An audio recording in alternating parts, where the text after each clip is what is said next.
The United States of Propaganda. Here we are, live tonight, Architects of Humanity. I'm Maxed Out, your host, and this is the subject of the show. The United States of Propaganda. Everybody, from the moment we're born till the day we pass, we're fed propaganda, especially in the USA. It's like George Carlin said, the world is a circus. But when you're born in America, you're given a ticket for a front row seat. And propaganda is the communication. This is how we've been taught from school to family, friends, society, and everything else in between. Politics, we see, religion, medical fields, it's everywhere. Propaganda is communication intended to shape your perception and direct the behavior. So, in shaping your perception, it directs your behavior, primarily categorized into white propaganda, openly stated sources, anybody can look this up, and black propaganda, covert or falsely attributed source. And again, words matter. We see how they put the white and black connotations onto words with positive and negative attributes. Another form of propaganda in itself. Propaganda embedded into propaganda. That's the craziest thing of it all. But that's what the topic is about. The United States of propaganda. The world is infected by that. And different types. That's what we'll talk about. It'll be the types of propaganda, techniques that are used, common persuasive and manipulative techniques. And one of them is bandwagon. We see the bandwagon, right? Capitalizes on the herd mentality. It argues everyone else is doing it, so you should too. The bandwagon we see in a lot of places. It's just pressuring individuals to conform or be left out. The everyone is doing it type of thing.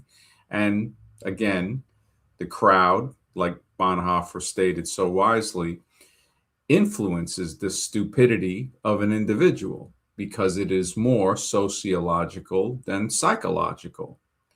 So we see that the bandwagon, first one, I'm touching on, people, they desire a belonging. They want to be part of a group. You see these gigantic cults that exist right now that act like they're not cults. These people want to be included, not be left out. It persuades the audience to adopt a certain belief or action simply because they would like to join the crowd. And that is a technique called the bandwagon or bandwagoning, pressuring the audience to adopt that idea, buy a product by claiming everyone else has it, competing with the Jones, implying they'll be left out.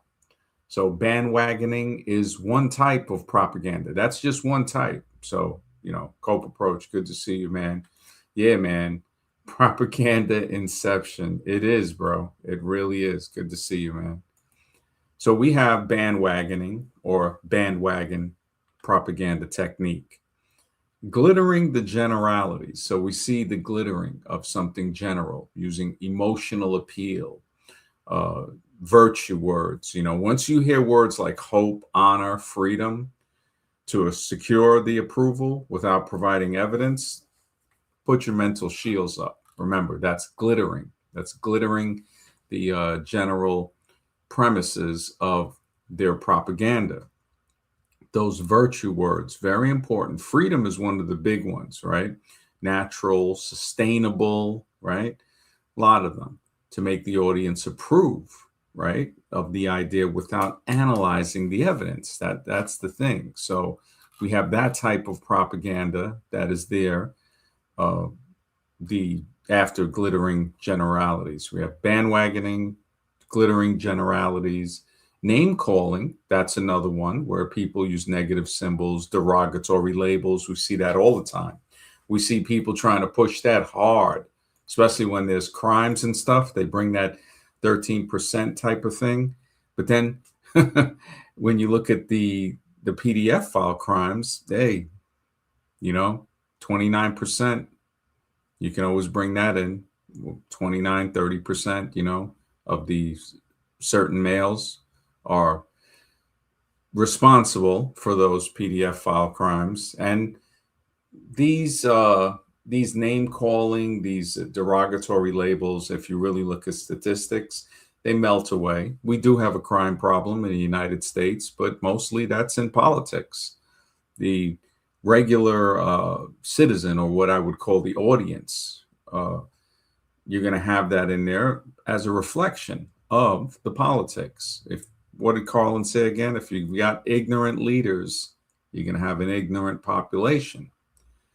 So ideas based on fear and hatred rather than examining the actual evidence. We see this all the time. People don't want to examine evidence. Thinking is hard. Thinking is hard. That's why most people judge. Card stacking is a big one, when they stack the cards. So we see that in many scientific so-called stuff. Charles, good to see you, man. Peace, brother. So stacking the cards is another form, another word for a type of propaganda.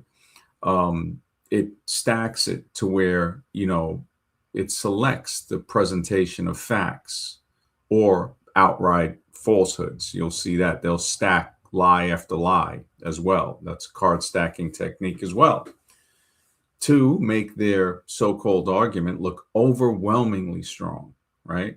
And they'll ignore contradictory information. We see this in the religion of evolution. Anything that contradicts it, they'll just ignore it. Card stack, lie after lie, and go on with their belief, which is okay, but don't call it science. The name calling comes in. The plain folks attempting to convince the audience that the speaker is an ordinary, trustworthy person, right? From humble origins. How many times have you heard that? Right? Who has the public's best interest at heart. You got to be kidding me. Which politician has ever done that? Right? And it just takes a little bit of thinking. But like I said before, thinking is hard. That's why most people judge. And we see that clearly in the United States of propaganda, which there are other names for that too in live streams we've did. The United States of experiments, the human experiment. There's so many things. So you have the plain folk, the good old boy type of propaganda, transfer propaganda as well. That's another one, projecting the positive or negative qualities of a respected symbol. So a person, a flag, or onto another idea or product to make it more acceptable. We see that with a lot of symbols. The fear, uncertainty, and doubt, right? They call it FUD, F-U-D. Fear, uncertainty, doubt.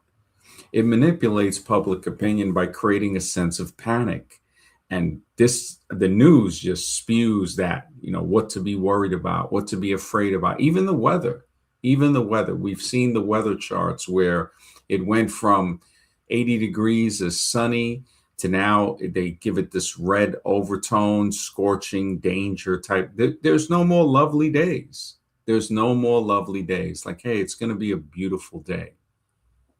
Partly sunny is partly cloudy. And that's the way they push it. So the media pushes this propaganda 24/7. It's like the government has just a constant ray of bull coming out at people. Agitative, the visual media, the posters, artworks, the films. Oh, the films. We see propaganda constantly. What was that moon film recently, a year or two ago, about the moon?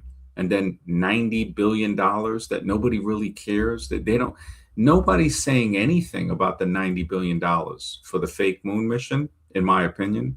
That, to hear somebody say they went close to the moon or something? How is this a free country when they can just force people to pay $90 billion? Oh, because it's not. It's freer than some, but not most, because we see other countries that are so-called classified in this country's status, right? First world status. Is it really? There's third world areas in this so-called first world country. Funny enough, first world, right? No free education, right? And no free health care. So it doesn't have national health care or education for the citizen. So it can't be considered first world. That's another propaganda. It's another type of propaganda that comes out. And I'm not saying this to be a party pooper or against the government. I'm saying this to say, look, government, as we talked about yesterday, is a fictional entity. It's like Santa Claus. If you believe in Santa Claus, right, write him a letter. That's just like voting in the ballot box, thinking that you're putting that person or taking that person out of office. You really believe that's true? The only way to believe that is through propaganda. The government doesn't, it doesn't exist in the way people think it exists. It's sort of like somebody taking a stick and standing up on top of a box saying he's the boss. Do you really believe that? If you believe that, he becomes the boss right there. If you believe that. And it's based on belief, which we see holds the minds, the hearts, the bodies of people. Belief is a serious tool of control. And it's been used for as long as we can remember. So digital and social media today, we do see that, right? The algorithmic targeting, the post used to disseminate information quickly, subtly, often taking advantage of emotional triggers. We see that all the time. We see, I mean, I've seen videos, even posts and pictures and stuff where it's like, holy smokes, these guys got it down to a science, man, to a science. If you don't protect your mind, forget it, man. You see people jump on these, they'll jump on the hate bandwagon real quick, very quickly. Organizational integration. So that's another long-term sociological form of propaganda designed to unconsciously or subconsciously integrate an individual into an existing social or political order. So we have that, right? So we have that as well. But when we go into different parts of classic propaganda techniques, originally identified by the Institute of Propaganda Analysis, right? And people need to check that out. There's an Institute of Propaganda Analysis, right? So as they go into that, or you check that, you'll see, oh, they expand a little bit more on certain topics like the fear, the card stacking. You know, the fear, of course, we know they play on underlying insecurities, dread, suggesting that an unpleasant or dangerous event will occur unless the audience follows the proposed advice. Now it's just blatant. They don't even care if you want war or not. They're like, listen, we're doing what we want to do. We always did. You just thought that we didn't, but you were wrong. And you see the mind control that people are in when they fly flags, wear shirts that are political. I mean, imagine what would push a person to do that. It's like, wow, really makes you wonder. Tommy, good to see you, man. Appreciate you being here. Yes, the United States of propaganda. And, you know, I've made the thumbnail with the guy being fed the spoonful of capsules decorated like the American flag with the stars and stripes, you know. And that's what people are swallowing every day. They're eating that. They're staying in a state of mind control. They have the lesser of two evils strategy. It forces the audience to choose between the two unappealing options. So it's like asking someone if they want to be shot or stabbed. That's basically every political election that I've ever seen, even back in history. It's like, you got to be kidding me. So it frames the propagandist, the choice, as the only logical route, right, to avoid a much worse catastrophe. That's what people saw with the Biden-Trump thing.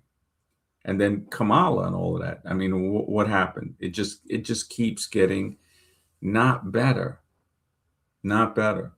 Misusing statistics, we see that. Distorting, exaggerating, taking numbers out of context to make arguments look scientific and backed, right? Unassailable, if you will. So we have that.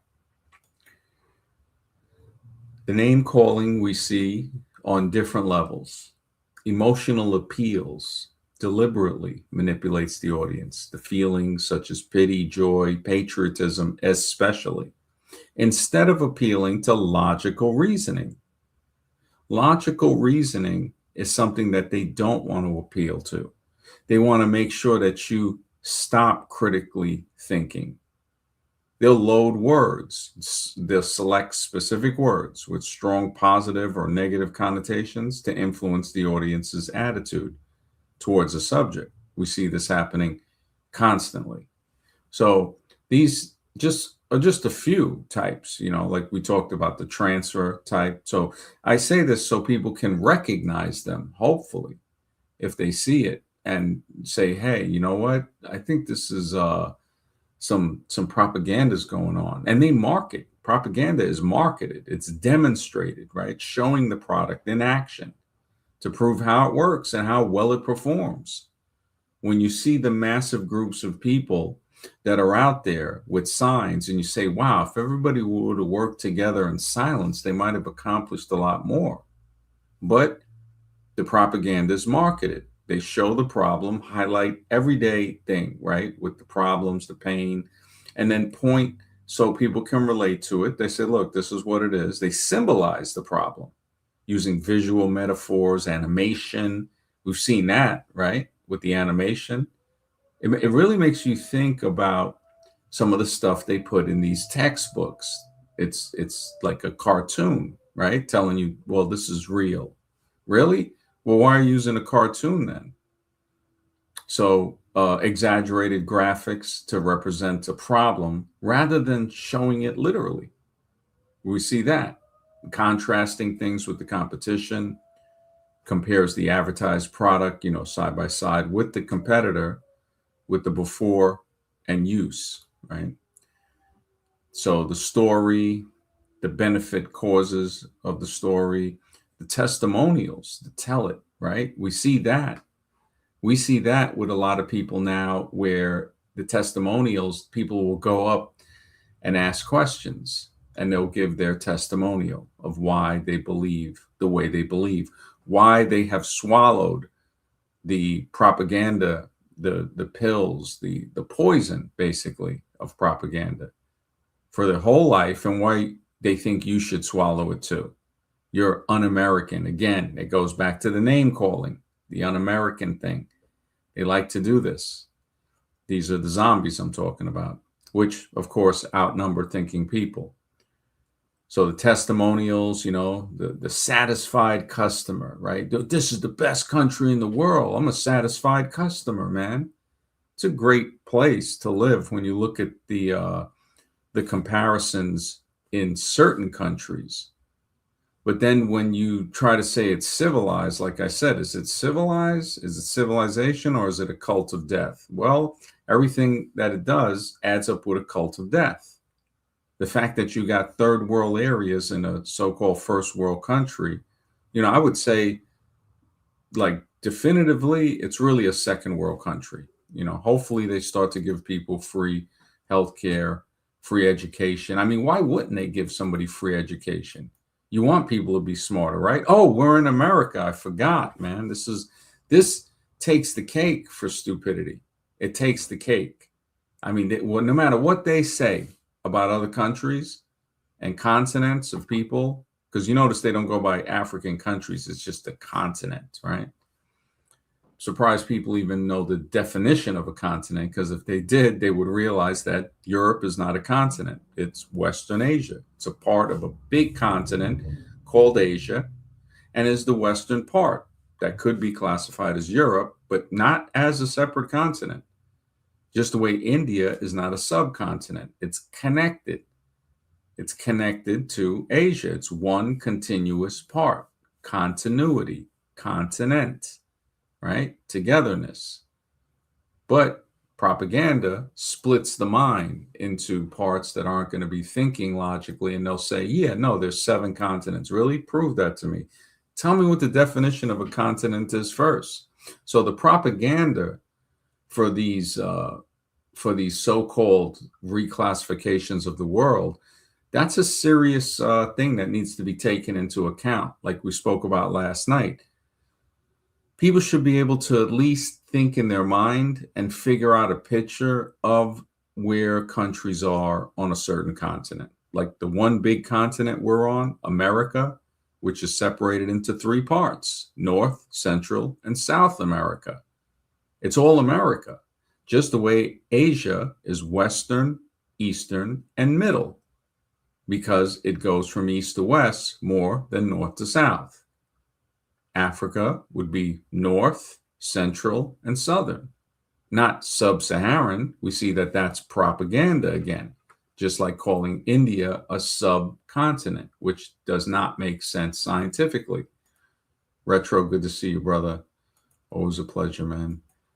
So the propaganda of geography is in our face, and that's basic geography. That's physical land geography.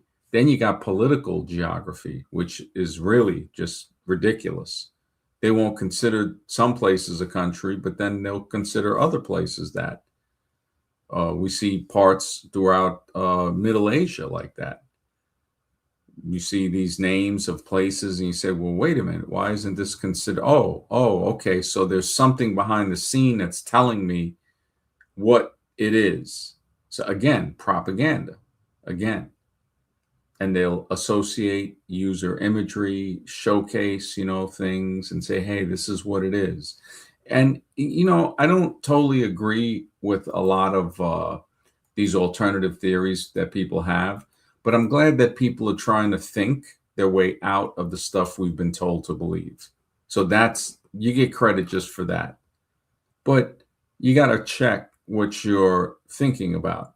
And I don't believe in anything. I think, I know, or I don't know. Belief doesn't even have to come into the equation because it suspends thinking at that moment. So thinking suspends belief. And if you think, you can say, well, you can discern and say, I don't know, or I know. And that's like the chart I made. You know something, and then you know that you don't know something. And then there's things that you don't know that you know. But then you get into that other box, things that you don't know that you don't know. That's what people need to work on. All of us need to think about, what are these things that we don't know that we don't know? What are they? Well, we don't know. Most people who don't realize that everyone is basically an agnostic. We don't know for sure where life in general comes from, much less human life. That's why I call the channel Architects of Humanity. Seems that something constructed, engineered, this what we see, everything, environment, life forms. Who knows how consciousness comes into existence? Is it received from the brain? Just the way a signal is received to a television set or a radio wave is received to a radio. And if that radio doesn't exist, the radio wave is still there because it can be picked up by another radio. Could consciousness be something like that? And in the midst of thinking about that, waves of propaganda will be spewed out to the person, not to think. And that's where we have all of these religions that hold the mind back, including, especially, the religion of evolution. Other religious people will at least admit they're religious. They'll know they're religious. It's like when I say, I'm smart enough to know I'm stupid. So to me, that's a victory. Because imagine not being that smart. And that's like a religious person knowing they're religious, saying, hey, you know what? All right, they admit that. But then a person that's religious, that adheres to the definition of that, a belief that sparks a behavior that looks for a belonging, the 3 B's. So those 3 B's are firmly embedded in what I call the invisible religion, evolution. Now, that's a person that doesn't even know. So the religious person at least acknowledges they know their religion. So the evolutionist doesn't know that they don't know that what they believe in is a religion. And it's nothing against them personally. It's just to say, if you really look at this and you think, okay, why am I believing in this? I had left a comment earlier in Missing Mods thing, and the guy's talking about Cheddar Man and all of that, and I get this. If you ask a religious person a question, an evolutionist a question, their responses are very similar. They want you to prove it to them. It's like, well, wait a minute. Isn't this your life view, your world view? Why should I? I'm presenting something. You should have already researched that. And we see this happen in all religions. You point something out in the book, they'll start either making excuses for it or get quiet. Same thing with evolution. Oh no, they'll repeat the mantra. Because believe me, if you come too close to their sacred cow, they will rebel. They will refute any type of logic and reason in place of belief. They'll replace it with belief. They'll say, you know what? They'd rather believe. So when somebody tells me something like Cheddar Man and get this, the 23andMe and all of those DNA things, we already know. When people tell me the DNA test says that they were from like Poland or something, I'm like, really? So Poland was a country 5,000 years ago? Really? Like 7,000, 8,000, 20,000 years ago? Right? So they say, oh, you're from this ethnic, which is all made up, the ethnic background stuff. Again, propaganda, people pushing that. That's how the religion of evolution was pushed. Massive propaganda to say, hey, man, there is no purpose. Yeah, you have a purpose now, but before, Mehdi, good to see you. Mehdi says, bring back the Smith-Mundt Act. Wow, I'm not really too sure. Let me look that up. Smith-Mundt Act. Okay, so let me see. What is that basically? Thanks for bringing that up because that's something new. Okay, so it's the U.S. Information and Educational Act of 1948. So it's a federal law that was originally established a framework to promote a better understanding of the United States abroad and mandate a ban on domestic dissemination of government-produced media intended for foreign audiences. Okay, well, I mean, again, I don't think we can expect them to do anything. 1948, signed by Truman, empowered the State Department to engage in public diplomacy. That in itself, very, very, propaganda-ish. I could see what they're talking about here, but the 2013 modernization, they say here, enacted by way of the National Defense Authorization Act for fiscal year 2013, Smith-Mundt Modernization Act, formally lifted the domestic broadcasting prohibition. Okay, allowing the U.S. Agency for Global Media to make its content available upon request. Wow. Rex, what's up, man? Good to see you. Good to see you, Max. Good to see you. Yeah, just tuning in right now. So, United States of propaganda. That's an interesting, true statement, but interesting topic. Thanks, man. Yeah, going through the propaganda, its types, how advertising mixes right in with it. The television, the broadcast, the radio, any messages viewed outside, social media, especially. We see that paid search ads, the podcasts. We see people just pushing the agenda 100%, newsjacking basically, alternative advertising, product placements. We see that guerrilla advertising, creative, unconventional, low budget marketing, word of mouth, things that generate buzzes. Um, yeah, these are all types of ways that advertising mixes in with propaganda and makes it much, much more powerful, much more effective in infecting the minds of people. And when we look at this, we can learn from it and say, "Oh, somebody is trying to propagandize my mind." Mm-hmm.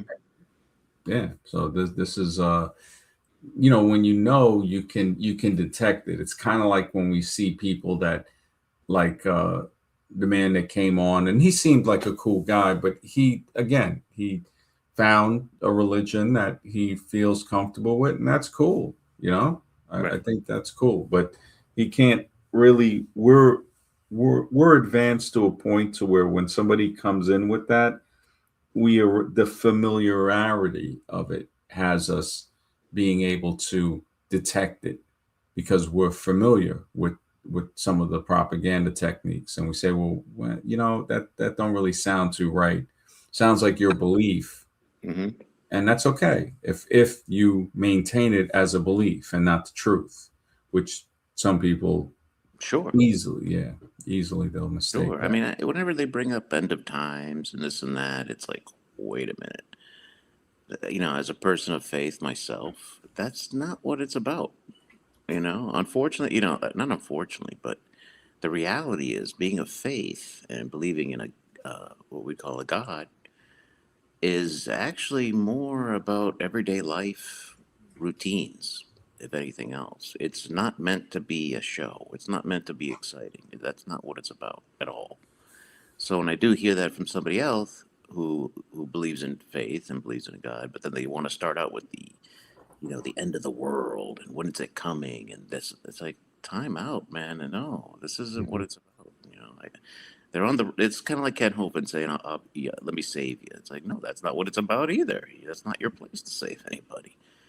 Yeah. And so it's just, and I think it's important to see a perspective from my perspective because it gives you. It doesn't box everybody into the same boat because it's easy for somebody who doesn't believe or doesn't have a certain amount of faith and or doesn't necessarily agree with some of the aspects of theology to get this is the majority of people that you'll see are like that, you know what I'm saying. Hmm. Save you, they'll knock on your door saying, hey, don't you want Jesus today and this and that, or asking for donations, don't you want to be saved.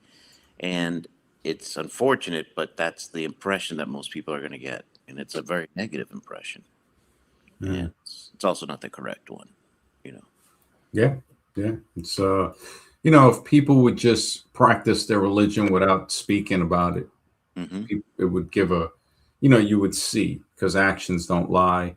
hmm Um, Even with the patriotism. When I think about that, it's like, what is a patriot? It's. I think it was Schopenhauer that said, you know, being proud of the country you were born in is like a maggot being proud of the flesh that it grew out of, the rotting flesh, the dead rotting flesh. So it's kind of like, again, shows you that government is not alive.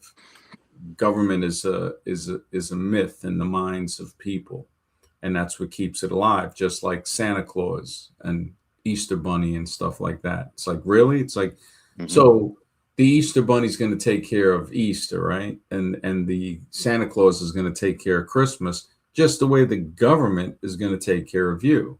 right. And it's a concept where I can understand where some people won't be able to discern or figure it out. Their mind has been eroded. The thinking process, critical thinking, is all but diminished. It hmm just it makes you, again, it goes back to that zombie movie scenario, to say, wow, these people are walking corpses, basically, not even knowing that they've been zombified. yeah. And to wake up again would take thinking. And we know that thinking is it's there's a propaganda machine that tries to just tell people not to think without telling them not to think. It will distract them, divert them, just as if they're an animal. Those shiny things, bright lights, uh, Mm-hmm. when they talk about animals and in a way where they are less or inferior to humans. And oh well, shiny things and this and that. Well, they use shiny things to attract humans too. Yeah, like look at the casinos in Vegas and the lights and the action, and it works. It works. People just thrive for excitement. They can't handle boredom sometimes, And I think Yeah, handling boredom is a strength. That yeah. shows power. And Yeah, then, as we know with the anagrams, if you look at, I think it's slot machines can be rearranged to spell cash lost in me.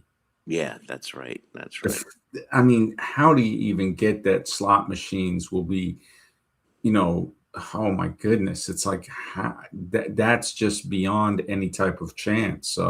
Yeah, Area 51 can be respelled fear a tiny foe. That just gonna how? make yeah. There's no way. Yeah.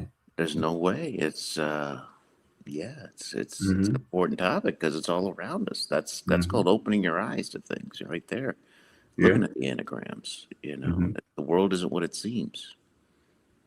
Yeah. And don't get me wrong. I mean, I enjoy going to places and I'd love to see the alien stuff and this and that. There's probably maybe BS. You know what I mean? But sometimes you just want vacation. You don't care, and Hmm. you like to explore different things. Yeah. Just get out. Just we're all human. But Yeah. yeah, it's good to recognize these things so you can control yourself. Like there are people that will go to the casinos and I know these people and they're just so addicted to it. Yeah. And it's just like, you know, it's like, good luck. It's meant for entertainment. It's not meant for you to bet your life savings for crying out loud. But they get too caught up in it. And the whole aspect of it just engulfs them. And I know people, they spend too much money over there. And then afterwards, once they leave the casino, that's when it hits them. It's like being drunk in the casino, and then you get the hangover once you leave. Hmm. And they're so angry and frustrated. They hate their lives. And these are people I talk to on a regular basis. They're just really angry with their life and they're disgusted with themselves. But they don't think that way when they're in the casino. You know, Hmm. they're controlled by it. You know, Yeah. The bright lights, the noise. It's like an arcade for adults. It's a it is. It's yeah, 100% correct. It's an arcade for adults. yeah. And And then we one guy I see, talked to, he says the socialization. Like the dealers are nice. They talk to them. I was like, yeah, they work there. It's yeah, like the waitress being nice to you when you're ordering your meal. You know what I mean? They work. That's their yeah, job. You know what I mean? yeah. It, You know? those are the people that will go to a strip club and think the stripper actually likes them. Exactly. It's like, listen, she works there to show you her body for money. So, Yeah. and you think she really likes you? I know guys that have dated these girls, and it's hilarious. I'm like, really? I'm like, that's your girlfriend, huh?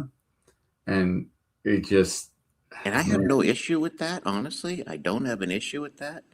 Like, but the problem I have with a stripper is just it's a turnoff. It's like I can't go to a house of prostitution either. And I'm pro pay for play. I think it should be legalized. hmm, But it's a turnoff to think that so many other guys have had their hands on this woman. You know what I mean? hmm, It hmm, just turns me off. I can't help it. You know what I'm saying? yeah, yeah. Yeah. Mark, good to see you, man. Yeah, you know what? It turns us off, but I think other guys it might turn on. It's like we already know how the sexual deviancy is just on another level in It has America, to. well, around the world. But I mean, if you just look up some of the crime statistics of what people have been caught doing in the last couple of months, just this year. Hmm. I mean, they arrested like three guys for some stuff with animals. The sheriffs in Colorado, they got arrested for having sex with a corpse. It's Hmm. like what the you when you really look at crime statistics, you start to see just the mental problem. Like, I mean, the Yes. asylum starts to appear, it starts to materialize. Just knowing that what we said, people have problems that somebody would gamble away the money they have, and it's like, wait a second, that's a psychological problem. This is why, they have, I think it's Gamblers Anonymous, Right. Alcoholic Anonymous, and it's like, why would this be pushed? It's like, this is an open air asylum, It is. pushed, fueled with propaganda every day, every single day, every moment of every day, 24 hours, 7 days a week, 365 days a year. We Hmm. are drenched in the stuff. Look at McDonald's. I mean, everybody in America, I think, knows what McDonald's is. Important stuff, they don't know. Hmm. McDonald's, you're like, hey, do you know what McDonald's is? Like what it is? Like it's a food place, right? It's not a clothing place, right? Hmm. It's, I would say I would take a bet on that 99.9% of the people are going to know. They showed there's a special called Consuming Kids, and they talk about how these companies they're predatory on children to sell their products. They'll get other um, uh, kids to sell it. Like they had one where young girls would get uh, little parties with their friends and introduce items. It was horrible. It was like a Hmm. Tupperware party for kids. And I'm like, this is sad. One of the guys said in the documentary, he goes, I'll say it. He goes, they're predatory. They're like PDF files, these advertisers to children. But if anybody gets a chance to watch Consuming Kids, the Hmm. commercialization of childhood, it was produced in '09 by the Media Education Foundation. Hopefully they're still around, but it highlights how the deregulation in the '80s by Ray Gunn. Ray Gunn, I mean, people think he was a good president, but he did a lot of bad things by loosening up a lot of laws that were meant to protect children from targeted advertising directly, just Hmm. the way this nutcase has loosened up laws to allow pollution and allow a lot of other things to come back in that were protecting people, protecting us from pollution, protecting us from predatory law enforcement practices, which they've they've they've allowed that to come back. And I'm like, you got to be kidding me. Showing statistically that it never worked to begin with. But again, the propaganda of thinking that the president has your best interest at hand or at Right. heart, Well, I that's think it's coincidence too, as far as pollution goes. And you got all these tech companies now that want to build massive data centers, which are probably gonna, they're gonna take up enormous amounts of energy, and the pollution is gonna yeah. skyrocket probably. And so it was Oh, meant to be. They're all in bed together. there's over 5,000, I think. There's close to 5,000 in the US alone. And they're gonna double by next year, they said. It's scary. New York has 300, I think, man. Texas has like 600 and change. Right. Cali, but I mean, it's just like, what the heck? This is iRobot. This is like, it's right here. And Yeah. then, when you add in stuff like Consuming Kids, I mean, And you wonder too, like, especially you ever look at the Niagara Falls area? It's like one of the worst areas. You mhm, know, it's it's total poverty, like abandoned yeah, buildings everywhere. You wonder if mhm, they set this up years ago. You know yeah, what I mean? To yeah, destroy these neighborhoods. mhm, If they were planning it that far ahead because they needed to build these huge data centers eventually. But they want these neighborhoods just gone, wiped out. Who knows? I don't know. Could they plan that far ahead? I yeah. don't. No, I mean, it sounds like they can't, but when you look at it, you start to say, man, things are very odd, Hmm. because normally it would be like, well, I don't see how they could plan that. But just because we can't see how they could plan it doesn't mean they couldn't. It doesn't mean that they Exactly. did, but it also means that, yeah, to say, I would look at where these data centers are being implemented. Are they in towns that were like kind of destroyed previously? hmm You know. hmm yeah. I mean, it's a possibility, man. I mean, and people, they're so distracted, they really don't care. They Of course definitely, not. yeah, No, they don't. yeah, But you they're did say something interesting earlier about the crime statistics, how you were shocked at what you saw, what the deviance that's out there. And, there is a Bible verse, I send you out as sheep amongst the wolves, and it's not to preach the Bible or anything like that, but it does sort of tell you that, there's a lot going on in the world until you do the research you may not be aware of. It's like, the old channel, the Smash TV, I think that kind of opened you up to a little bit of the deviance that's out there. You know what I'm saying? hmm We had that one guy, what was his name? Death Crunch. He'd come in, and I saw him on another stream too. He was showing off his doll. I thought he was joking around when he said he had a doll, but no, hmm he actually had a doll. He Wow. actually showed it on video, and it's just like the deviance is all around us, but sometimes we don't notice it. How perverse this world really is. You know what I'm saying? Yeah, I mean, the it's like, stuff with dead bodies. What the hell? You know what I oh, mean? yeah, that's, I mean, anybody with a sex doll or something, it's like, tell me you're a necrophiliac without telling me you're a necrophiliac, you Yeah. know? It just, it's sad. Yeah, that name sounds familiar, but I don't Oh, he exactly was remember. kind of a nutcase, Death Crunch. He would go all over the place, I think, Hmm. um, Yeah, he kind of, way back when. But yeah, it's just we don't realize what's out there sometimes because we're not into that crap. You know what I mean? yeah. But I mean, think about it. Somebody who's into that must have a totally different mentality than us. You know what I'm saying? Hmm. Hmm. Totally different mentality. Yeah, yeah. You're looking at people that, I mean, I just couldn't get it. I mean, the whole necrophilia thing, I'm like, what the, Hmm. it just, and that, the fact that that isn't like a really deep story, I might actually do a video on it. I mean, this is like, it really makes me wonder. It's like, how is this not investigated? Like, and put up on like just billboards. They'd be like, wait a minute, these are the people that would come and arrest people, Exactly. and they're caught having sex with dead bodies. It's like, what Yeah. the heck is, I mean, Like you got the mentally ill running the law enforcement, basically. yes, yes, it's the psychiatric patients are running the institution.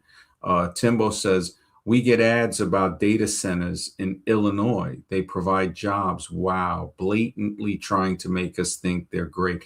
You know, this is amazing that you put this comment here, because I just put a community post with employee of the month for a store, and it's of a machine, a self Hmm. checkout machine. That's the employee of the month, Yeah. and they're saying, hey, we're creating new jobs, and you see a self checkout machine. So again, the propaganda, and then the real life reality of seeing the machine, and then these, insidious marketing tactics that they use. The uh, it's crazy, man. It's really, and the children of the future. So to look at what's happening to them, Hmm. that's really where it's at. I mean, it's tough because adults are being mentally attacked by this propaganda machine, and the kids, with consuming kids, they use child psychology,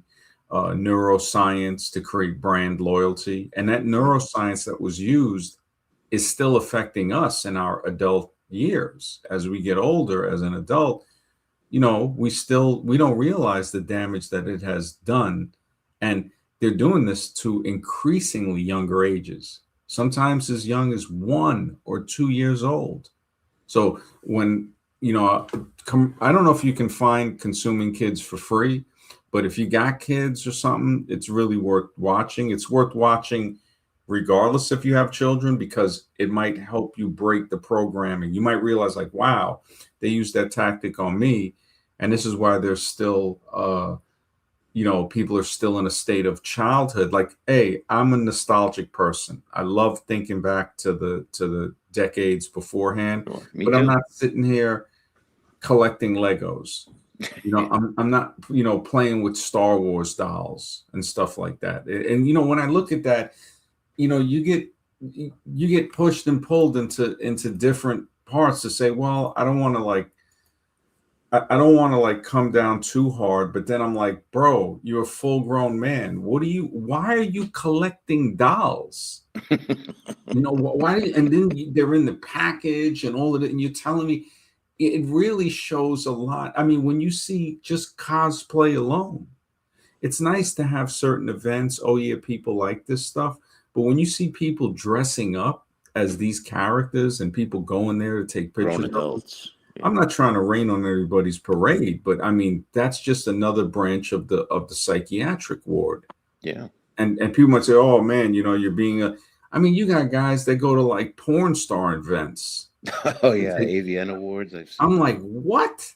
And taking pictures with. I'm just like, this is nuts. It's nuts, man. It is just it's not even California anymore with that joke. It's the that. whole country where they say the whole country is like cereal. And people might say, why? Because if it's like a box of cereal. It's either fruits, nuts, Fruit. or flakes. Yeah. It's what you find in everywhere you look. And it's not an insult. This is a description. You got flaky people out there, Very. nutty people, man. Fruitcake City. It's just it's becoming, well, it already has been pervasive throughout history. I mean, Hmm. people get a little touchy, but it has to be said. The commercialization of play, traditional play, has been replaced. It's been Hmm. replaced by branded products.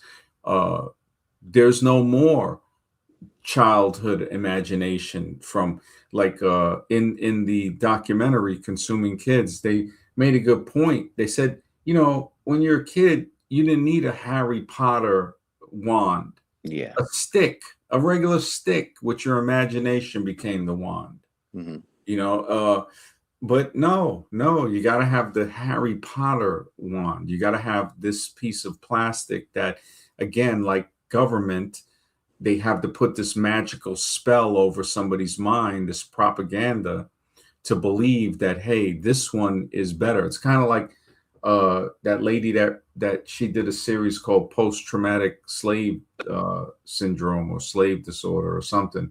Hmm. And she goes, you get trained into going to certain people that don't have your best interests, and they sell stuff. Say they got ice, and then we got ice over here, but you'll say, no, no, their ice is colder. Yeah. It's and it's like, when you think about that, you start to say, yeah, yeah, it is. We are trained in a way. The impact on mental health, on well-being, the marketing of junk food, Hmm. violent video games. I mean, you got people 20 something years later, friends I know, are still playing Counter Strike. I don't even know what to say. And they're like, yeah, man, the new version. And I'm like, I don't even know what to say. It just I mean, I could see getting into it once it becomes virtual, like different things. But yeah, I stopped playing video games a long time ago.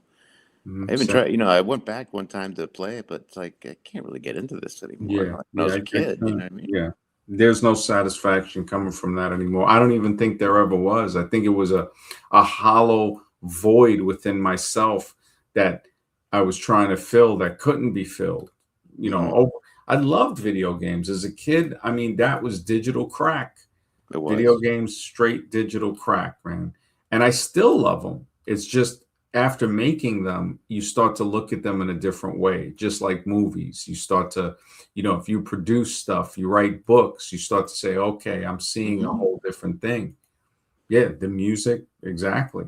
It's like, uh, we think about what is pushed on us, and the only way to protect ourselves is to think, to understand, wait a second, this seems like propaganda. The Hmm. digital marketing, the targeting, the you know undermining parental authority when we were younger. And thing that we're older, we can see that. We could say, wow, they did market it directly to me. They did do some underhanded stuff that that might still be in me. Um, and they have techniques uh, to try to overcome this. But it takes a little bit of research, some mental discipline, you know, practice certain things when you're calm. Being calm is a superpower. It is. Yeah, it really is. You look at somebody angry, man, angry people, they just quick to embarrass themselves, man. It just, Yeah. you know, And there the was, age that we're heading into, that's a big liability because they're not playing anymore. I yeah. mean, if you're the type of person that can't control your emotions and flip out, it's all going to be databased. It's all going to Hmm. be recorded, and you're going to get fines. It's just, they're not playing around anymore. Yeah, man. Hey, what's Wait, up?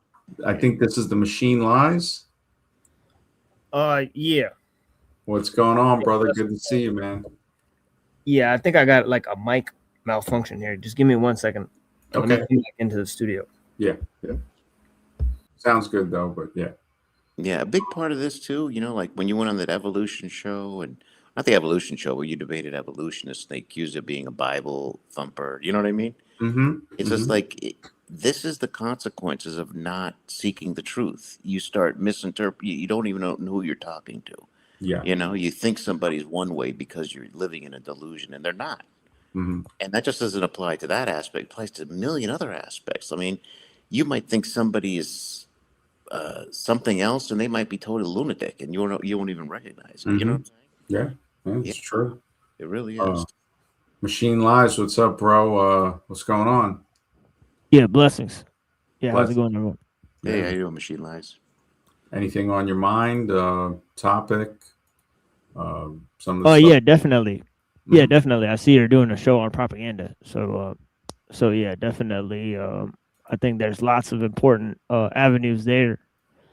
In terms of how intellectuals are more susceptible to propaganda than normal people, right? And also, we're living in a rare time where they have mass media, right? So the propaganda system is absolutely part and parcel of the technological system.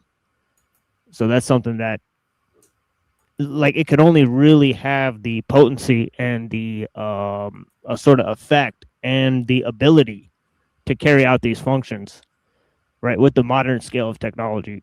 So I think it's like a very important topic to look at, how propaganda operates, how most of the cultural rebellion, right, that we see in our times is actually just propaganda, Mm-hmm. right, and how this is actually planned by the experts, like people like Esalen Institute and all this type of stuff. They had studies at Esalen Institute that showed the social effects of smoking cannabis in public and stuff like that. And of course they had all sorts of religious thinkers and stuff. They had already studies at MIT that showed all sorts of all sorts of devices. Like, for example, they had a program where you could send movies through the modem, right, through the telephone modem, right. So they said one day people will be watching motion pictures, right, through the modems, right, which is happening now, right. So they knew that this sort of cultural programming would be able to take place faster and faster. Mm-hmm. Yeah, definitely, man. This is I mean, just looking at the Star Trek communicator from the 60s, even stuff in older movies, and you see that was like the flip phone, the flat screen on the Enterprise, even in Forbidden Planet, which was back in the 50s. So we start to see these things, like you were saying, propaganda. There's a type of propaganda called fire hosing. We spoke of a few others earlier, but it's a repetitive broadcasting, high volume messages, multiple channels, shamelessly disregards objective truth, shamelessly, and it's constantly pushed, like a fire hose, blasting it out on every. That's why they call it fire hosing. Uh, it's a contemporary propaganda technique, characterized by that rapid, continuous, repetitive broadcasting. And the high value, the multi-channel, it floods the information ecosystem by utilizing the mix of official state media, social media, paid trolls, proxy websites. This combined with the rapid, continuous uh, model that spread the messages continuously around the clock to ensure maximum exposure. So anytime somebody puts it on, they can get their dose of propaganda to create a pervasive perception of the truth. Shameless falsehood. So we see that openly. The shameless, anybody can play clips of politicians of what they said before compared to what they say after. Shameless falsehood there, partial truth. Not if partial truth, it's just a lie. It's sprinkled with truth, doctored imageries, outright fabrications without consequence. That's the thing. It's like Tolstoy had said, the wicked get worse when they're not punished. When they're tolerated, they get worse. And this is what we've gotten into. And the propagandists, they don't bother to keep the story straight. Even that's the craziest thing. Contradictory narratives simultaneously, which serves to confuse the audience rather than logically persuade them. So it's more about a confusion and a distraction tactic. Giuliani used to do it when he would spurt out a whole bunch of what seemed to be facts, but people didn't have time to check them because he's on the microphone. And then when you check it, you say, oh, this guy was full of crap. And now, 30 years later, people are kind of seeing it a little. Yeah, it's crazy, man. It's that's why I said I got to do a stream, the United States of propaganda. There are many things that can fit into that. I did one, the United States of experiments, showing, the stuff, basically data centers, what, they're doing to the water and the electric and the air and the sound pollution too. Anybody can look at the videos. They'll push the propaganda trying to say that, oh, they're for your best interest. But doesn't seem that they are. It doesn't seem that anything the machine has come out with, and it's a perfect, name you have, because it hopefully it wakes people up. The machine lies. This machine, it does lie. It's that's what it's built on. It's built on that. It's fuel. It's fueled with lies. It spits out lies. It just pollutes everything it touches. And we're just a few people that somehow managed to think through it. Maybe our minds are strong enough. Maybe there was something that shook us out of the daze. And, yeah. Well, I had to study a lot, right? I'm pretty much a dummy, right? But it says here, in Jacques Ellul's Technological Society, right? It says the supreme luxury of the society of technical necessity will be to grant the bonus of useless revolt and an acquiescent smile. Right? This whole idea that, most of the rebellion in the society is sort of like a trick, right? And that also goes with the huge notion that's in the communist, sort of verbiage, right, called prolet cult. Right, which is where they sell the culture of the proletariat back to the masses in order to enslave them. Right, so every 20 years or so, they update and sell the culture of the poor people back to the through the rich people. Right, and that's kind of what's going on here. Right, you see it with hip hop, you see it with all of the different fads like electronic music. Right, you see it with theosophy and all the new age, movements, and all these things are sort of pumped out, right? For example, the CIA created abstract expressionism, right, as a form of propaganda to fight communism, right? It's extremely strange. Yeah, very strange. It's just constant propaganda. I mean, and their techniques are something that need to be looked into, because if we don't, then it's hard to protect oneself against it. There's a few methods. One's called pre-bunking. It reaches audiences with the truth before the misinformation or propaganda can take hold. So now the person is prepared in a way their mind has been prepared to know, okay, I already know I've been pre-bunked. Disrupting the flow, that's another one. Keeping reports of false content. Uh, Look at how they systematically report disinformation, and then it you can prevent that from going viral in your mind, but also when other people bring it up because it goes viral, you're already understanding how to combat when that comes at you. But yeah, it's that that thing about them selling it back to the poor. Yeah, it's definitely, I see what you're saying with that, especially with the music, man. The music just programs people mentally, like on a level that is, it's hard to compete with that. Even movies use soundtracks. The music industry is ruthless, Hmm. but we look at what it does to the mind. Yeah, It seems like the poor is targeted the most. I mean, it was most obvious is with the poor. I think you see Mhm. it more. The Yeah. programming. Oh yeah.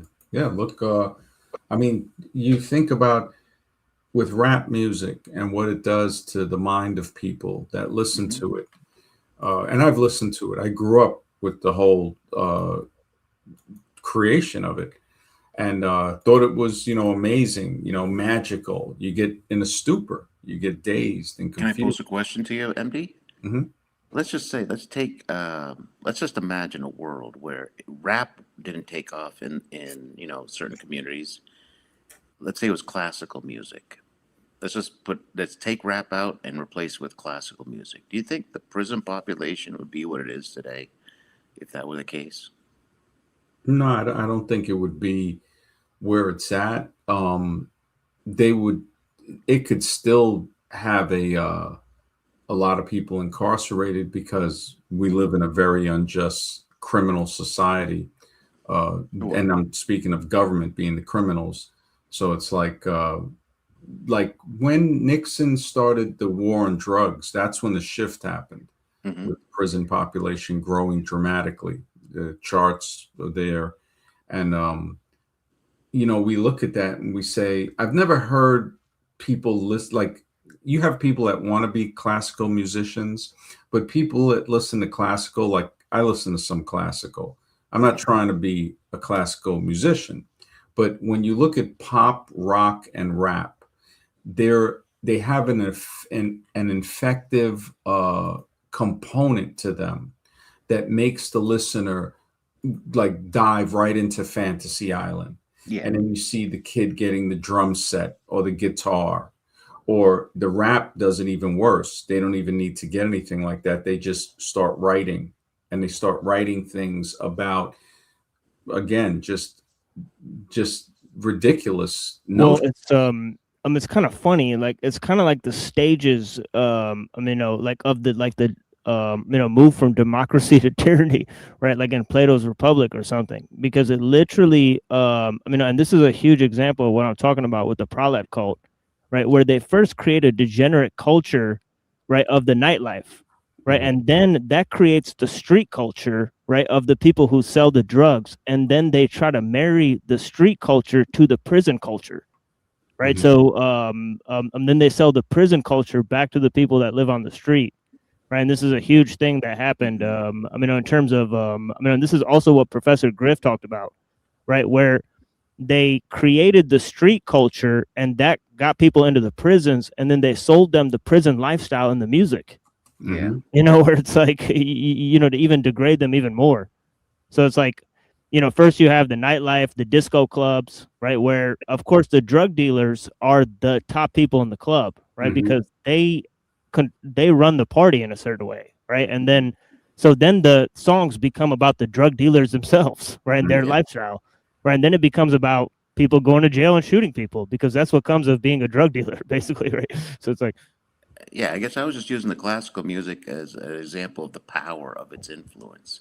Yeah. Like if we were to replace rap with classical, how would that affect people? Yeah, and you can kind of see the same with the love songs, right? It Mhm. moved from love songs of people who are in happy relationships to I hate you, I want to break up with you, to now it's just I'll have sex with whoever I want, basically, and and that's the entire song, right? And that's Yeah. mostly for women too, you know. Also Right. pushing people to diseases. What was that Lady Gaga song about wanting the disease? Something romance. I forgot the name of it, but she's literally saying in the song she wants his disease and she wants his yeah, bad romance. No, something. I forgot the name of it, but it came out when she came out in that first album, and I was just like, you got to be kidding me. The ones that we have talked about before on the show. Um, you look at some of the ACDC ones, Dirty White Boy. Why would somebody that's like equivalent to a rap song of somebody running around saying they're a murderer or a degenerate? Why would you call yourself that? Why Well, would they had this show named American Horror Story, largely marketed to little girls, and Lady Gaga was drinking little children's blood in that show. Wow. Really, she was a vampire. She was seducing little kids with candy and video games, and then drinking their blood, and then hooking them up to IVs and drinking their blood while That's a they play video satanic games. ritual. That's a Yeah, satanic ritual she was doing. and this is just supposed to be. And she's one of the top characters in the show. Wow. So this is the type of stuff they're promoting through the pop stars. and what was the name of that movie? It's called American Horror Story, Um, made by the daughter of Cher and Sonny Bono. Pretty interesting. Holy smokes! Yeah, Wow. pretty strange. Yeah. Who, by the way, I think they like changed genders or something, or Who? Sharon Sunny or the daughter? no, their daughter. Yeah, the daughter I think is like changed from a daughter to a son, or was it? Yeah, Yeah, I think. And Cher, as always, I've played Cher, had to place Cher on the transvestigation. I don't think that's a chick. And even from way back when you look at it, because they were doing sex changes before the 60s. And Bono, I don't know if, this is just my opinion. Maybe he was sacrificed because, they said he died during a skiing accident. He hit a tree, smashed against a tree, which is kind of odd because he was into politics too. I forgot what level of politics he got up to, but he was in there. And Cher and a lot of there's so much suspicious stuff when I look back throughout history, just in the 20th century. Marlene Dietrich, that's an actress that was acting for like almost 80 years. And you yeah, start to look at some of the pictures and you say, you know what, I'm not really too sure if this person is who or what they say this person is. yeah. And Like I think they showed in Century of the Self that one of the first people to bring out celebrities to sell products was Edward Bernays. yes, Bernays, the nephew of Freud. So a lot of people didn't know that Freud couldn't. Nobody was buying Sigmund Freud's books. They knew he was a sham. He was a scam, and his whole thing. He was a sexual deviant too. He was a cokehead. Got a lot of his clients strung out on cocaine, saying it was good, and then realized it wasn't, and then everybody's already a crackhead back in the early 1900s. So Bernays was such an excellent marketer. He marketed his uncle's books and basically solidified him as the so-called father of psychology. But Carl Jung, who used to be, I think he was a student at one time, or like a Yeah, partner with Freud. yeah. But He also was an agent in the OSS. Carl Jung. yeah, His agent number, I think 488 or something. He yeah, worked for Alan Dulles in real yeah. life. Pretty Mhm. weird. Oh yeah, yeah. So it's like when we look at these things, we start to see like, man, this whole propaganda thing goes so deep, to where it's like, yeah, man. Uh, Cyrus says Madonna. Yeah, Madonna. I mean, when she came in, too, you look at the songs she came out with, because they played her song. I remember it was either the late 70s, early 80s. Everybody, and then Lucky Star. Then they used her. I mean, when she came out with that song like a virgin, that was Yeah, when. anti-Christian. There's a lot of anti-Christian propaganda in her music. Yeah, yeah, Papa, did she make Papa Don't Preach? yeah. She made Papa Don't Preach. Yeah, so yeah, I Yeah. like the comedian who said, I got a song called "Daughter Don't Sing." Oh, that's a good one. Yeah, yeah. I mean, like a virgin. All the hoes were singing that, man, acting like they, got reinstated or something. And then uh, around that time, I think that's when George Michael's came in. Like Wham was there. I think Wham actually, he was still with that group when he produced Everything She Wants, and that the song is hot. I ain't gonna lie, the song is it's a hot song, um, and it does have some points in it. So there are some songs when you listen to it, you start to say, okay, I kind of I hear what they're saying, but the majority are definitely there to brainwash. Like even when I look back at the rap in the late 70s and going to the 80s, it was all garbage. It was all bravado. It was all, braggadocious. And even from Crush Groove with LL coming in with the radio and Run DMC being formed, it was a commercial.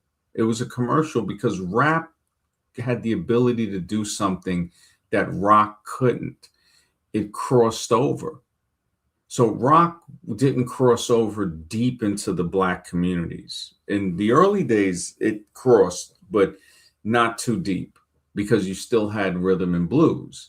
And like what Mr. X was saying about classical, yeah, classical, it has its benefits, but they took classical and they twisted it and created the blues and jazz. And studies show that mice that are fed jazz music are much more inclined, like when they do tests with drugs in the mice, they say that actually they are more inclined toward the drug cocaine. And then when we look at a lot of jazz musicians, a lot of them are on drugs, heroin, cocaine, alcohol. So this programming of people that seems to be so subtle, to say a person might say, oh, that's preposterous to say that this music can make a person more inclined to do these drugs, but it's scientifically proven. I mean, when mothers tried to say Elvis Presley, had the devil in him or whatever and is shaken, and it does sound like all right, they're paranoid. But then as you look and you start to say, wait a second, the rap culture wasn't the first to idolize jail. Elvis had idolized that with Jailhouse Rock, and they had a video, I remember, black and white. He's swinging around with other guys, telling everybody to do the Jailhouse Rock, and it's with prison cells with doors. I mean, if anybody looks at this, it's like, holy smokes. Yeah, that's another thing they found out is that some of the most notable people like Elvis and Frank Zappa, and Jim Morrison, they all had parents that were intelligence agents, or they were in the intelligence agency themselves. It's very strange. Yeah, I didn't know Zappa had somebody in the intelligence. But I know Morrison, his father was I think he was an admiral, a rear admiral in the Gulf of Tonkin incident in Vietnam right before, yeah. Right. Yeah, it's like he was the guy leading the fleet. I think he was the rear admiral, and I think they had something with him telling his son to give up his rock star career. And Morrison himself, I don't know, they quoted him saying, "Whoever controls the media controls the mind." So he might have saw back then just how powerful this media machine was, because it is super powerful. I mean, it can take anybody and make them a star. They can take anybody, make them a star. They can make them a villain. Some of the movies even talk about this, like District 9 had talked about that very openly, when the guy worked for the agency that was mistreating the aliens. And then once he got infected and started turning into an alien, and then they were using him for experiments on how to work the alien weapons, because the alien weapons could only be worked by an alien. So that's where the humans were trying to figure that out. And he broke free somehow, I think, of the facility. And then the news stories started coming out saying, oh, he's dangerous. He was caught sleeping with aliens, and just a smear campaign, until little by little he eventually turned into one of the aliens, because he had opened some jar that infected him, that transformed him over stages throughout the end of the movie. So District 9 was actually a pretty it had some stuff in it that made you think. Somebody had made a short film, I don't know if it's Alter or Dust, called Corporate Monster, and it's maybe 14 minutes, maybe 12 minutes.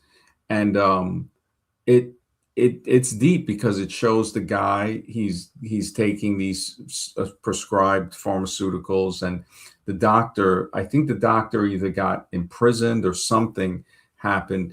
He started seeing uh like people. It was very close to the They Live when he put the glasses on, but this was from the pills he was taking. And he started seeing these people that weren't people. They were like a type of alien. And he eventually, the cops, it's very close to the They Live scene, with the cops coming to try to take him in, and then he loses it. And then next thing you know, when he goes back to his workplace, he's already on the news, and they're trying to, again, it was very similar to the District 9 smear campaign that they did on the guy, on the media, once he rebelled. Mr. Eyes, good to see you, man. He said, truth is scary. Yeah, man, it's definitely scary, man. And good to see you, Cyrus. He says, Material Girl, that was another one. And that was one of her hits, where Madonna was dressed up like one of those older stars. It had that kind of vibe to that video. And the tune, remember, every little hook and tone, little thing like that is created in a laboratory. Music is created in a lab. And that's just, they might call it a studio, whatever, but before that studio, those things don't just come out of nowhere. And these little, like rap especially, with some of the stuff they have, we know that brainwashing and mind control works with repetition. So when you have something like the scratching, we start to see like, oh, okay, this could be this could be something like a repetition. I think this is Cyrus. Is that you? Yeah, that's me. How are you? I'm okay, man. Am I saying the name correctly, or is there a different pronunciation? Yeah, it's Cyrus, but it doesn't matter. People pronounce it differently, so that's all Okay, good. I'm glad I got it on the first try. That's cool. Yeah, right Um, on, right on. yeah, we're hanging here. I don't know if you know the machine lies, and but it's good to see you, man. Anything on your mind about the topic? Yeah, you were talking about the trans investigation that you would put certain people on the list, and I was like, yes, Madonna. Oh, Madonna Madonna, for yeah, sure. she For could be on sure. it. I never really Um, suspected her, but you really think so with her? I think so. Once again, it's a belief. I don't obviously have knowledge about that, but yeah, I do. Just looking at the jawline, I mean, that's just one tell, right? And then putting it in that, the material girl, she's singing about, girls and being material, and how flirtatious women should be. Not that they cannot be that way, or I should say, sorry, it's very early in the morning here. Lack of a better term, loose with her sexuality. I'm not judging in that respect, but Mhm. coming from a time where things were more conservative, she kind of sort of broke the mold a little bit, at least I guess in our generation, I'm assuming, I'm presuming. Yeah, And it just made me think about that, that maybe Madonna's actually a dude or was, depending on how you classify that. So just thought that was interesting. yeah, it's a That's why I put possibility. Madonna. Yeah, Yeah, I don't know. I'm just throwing it out there. no, there's definitely a possibility that I mean, Cher, that's one that a lot of people might Sure. have missed. I mean, I don't know, but when I add it up and I look back, I didn't know back in the day, Right. young, but there's just something very weird about her. Something about her voice, something the way, she has that type of she is on an interview. Um, like this interview had to been within the last 15, maybe 20 years. And she's telling the guy, her mother tells her that she needs to marry a rich man, like an older rich man. And she said she told her mother she already is an older rich man. Now, people, Mhm. they might say, well, maybe she made a mistake, whatever. Uh, but the transvestigation and stuff like that goes really deep. I have a friend, she gets a little, she used to do like a truther show about 15 years ago. Knows a lot of Mhm. people in archaeology, Brian Forrest, Mark Passio, and all those guys. And she had mentioned something to me last month about, you know, I think it kind of, I don't know if it bothers her where she's like, yeah, some people are saying like every female celebrity in Hollywood is a man, and the way she said it, I was like, okay, I understand where you're coming from, but uh, if you look at a lot of these female so-called celebrities, they don't really seem like they I don't think they were naturally born females. Like Yeah. uh, you know, Taylor Swift. I said it about Megan Fox. People thought I was crazy. And then I No, was I like, don't think you're crazy. yeah, I was Go just ahead. like, look, I don't think I think that's a skinny little dude with long hair. And, you Taylor know, Swift. Yep. and, As and, well. and the thing is too, with the studies, with the frogs, with the atrazine, the crazy thing, uh, oh, these guys are, I'm hearing something. Just Sure. I think it's just fireworks because usually they're either shooting guns off or it's fireworks. It's one or the other. Ooh, joy. Um, yeah, but when I think about the that whole thing with the gender stuff, and it's a touchy subject because with the frogs, with the male frogs turning female to the point to where they can reproduce, um, and then the scary thing was the males that were left were choosing to mate with the transformed frogs over the natural born female frogs. So I'm looking at that saying, well, that's kind of odd. And then when I see these guys that are just so attracted to like Megan Fox and these other women that I find to be suspicious, you know, Yeah. yeah, yeah, It's a total yeah. flipping of Hang on things for for a sec. sure. Yeah, Yep. go ahead. If you guys want to chat, machine, if you had anything. Yeah, well, that is being caused a lot by tons of endocrine disrupting chemicals, not only just everyday household material, right? Like the PFAS stuff is an endocrine disrupting, but stuff that you would put in your dishwasher, right? Like aluminum foil, right? All this type of stuff is sort of dysgenic, right? Obviously, the radiation, right, from the cell phones. Now, if you have two types of things that make a human child, right? It's gonadotropins and then HDL cholesterol, right? And if your body does not have enough gonadotropins, right, it'll default produce a female child, right? Because it only takes 2 X chromosomes, right? Whereas you need 2 different chromosomes for the male, right? So you need more stuff, right, to produce a male child, right? So this is how I think there's a huge thing where obviously by the pesticides, right, is the number one thing that most people say, right? They say soy boy. But yeah, there is endocrine disrupting chemicals in the pesticides, right? And of course they're feeding those to the animals. Yeah. So just by avoiding vegetables and stuff, you're not going to avoid pesticides, right? I would add and say they're feeding it to us, and we're the pests. But Right, yeah. yeah, but Yeah. yeah, for sure, for sure, for sure. I mean, yeah, I think it's quite pervasive, actually. I mean, I don't. uh, Politics aside, I don't have a problem with it in terms of if that's what a grown adult chooses to do. So there's no hate when it comes to that, in that respect. But yeah, I just find it very interesting, and it kind of goes back to the whole "it's a man's world." Like I even think the first ladies are probably men. Maybe not all of them, but I Well, don't know. there's a theory that say all of them are.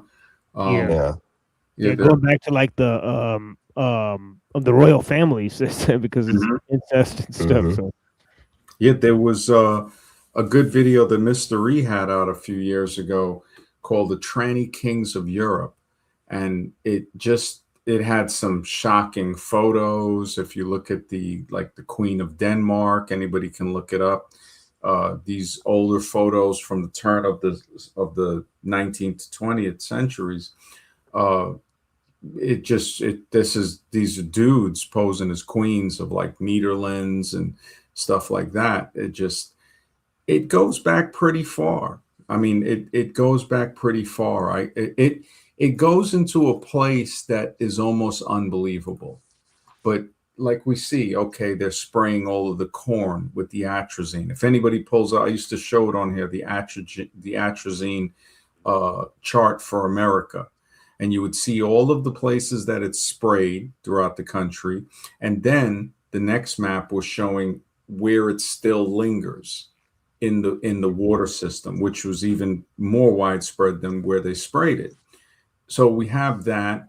We have the um, the birth control pill in 1960 was dropped, and now they're saying the male sperm count is like on average 50% less than what it was.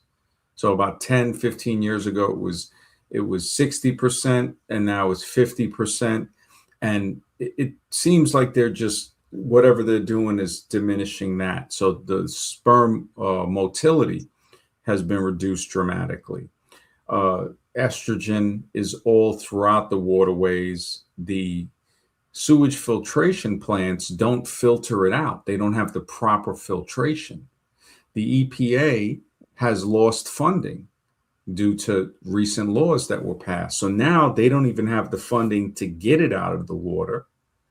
And to make the situation worse, to compound it, laws were changed to allow coal plants and other industrial plants to dump arsenic and lead and mercury directly into the water again.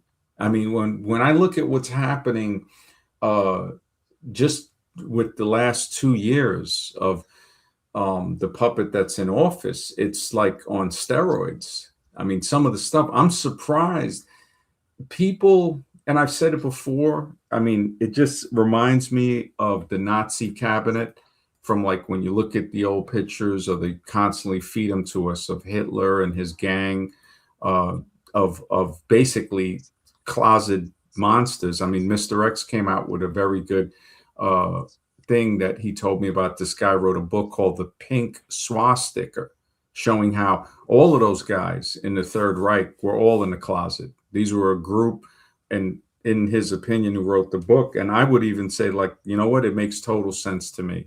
If you look Yeah. up, Hitler's best friend was like a 7-year-old girl. The guy was a straight PDF file.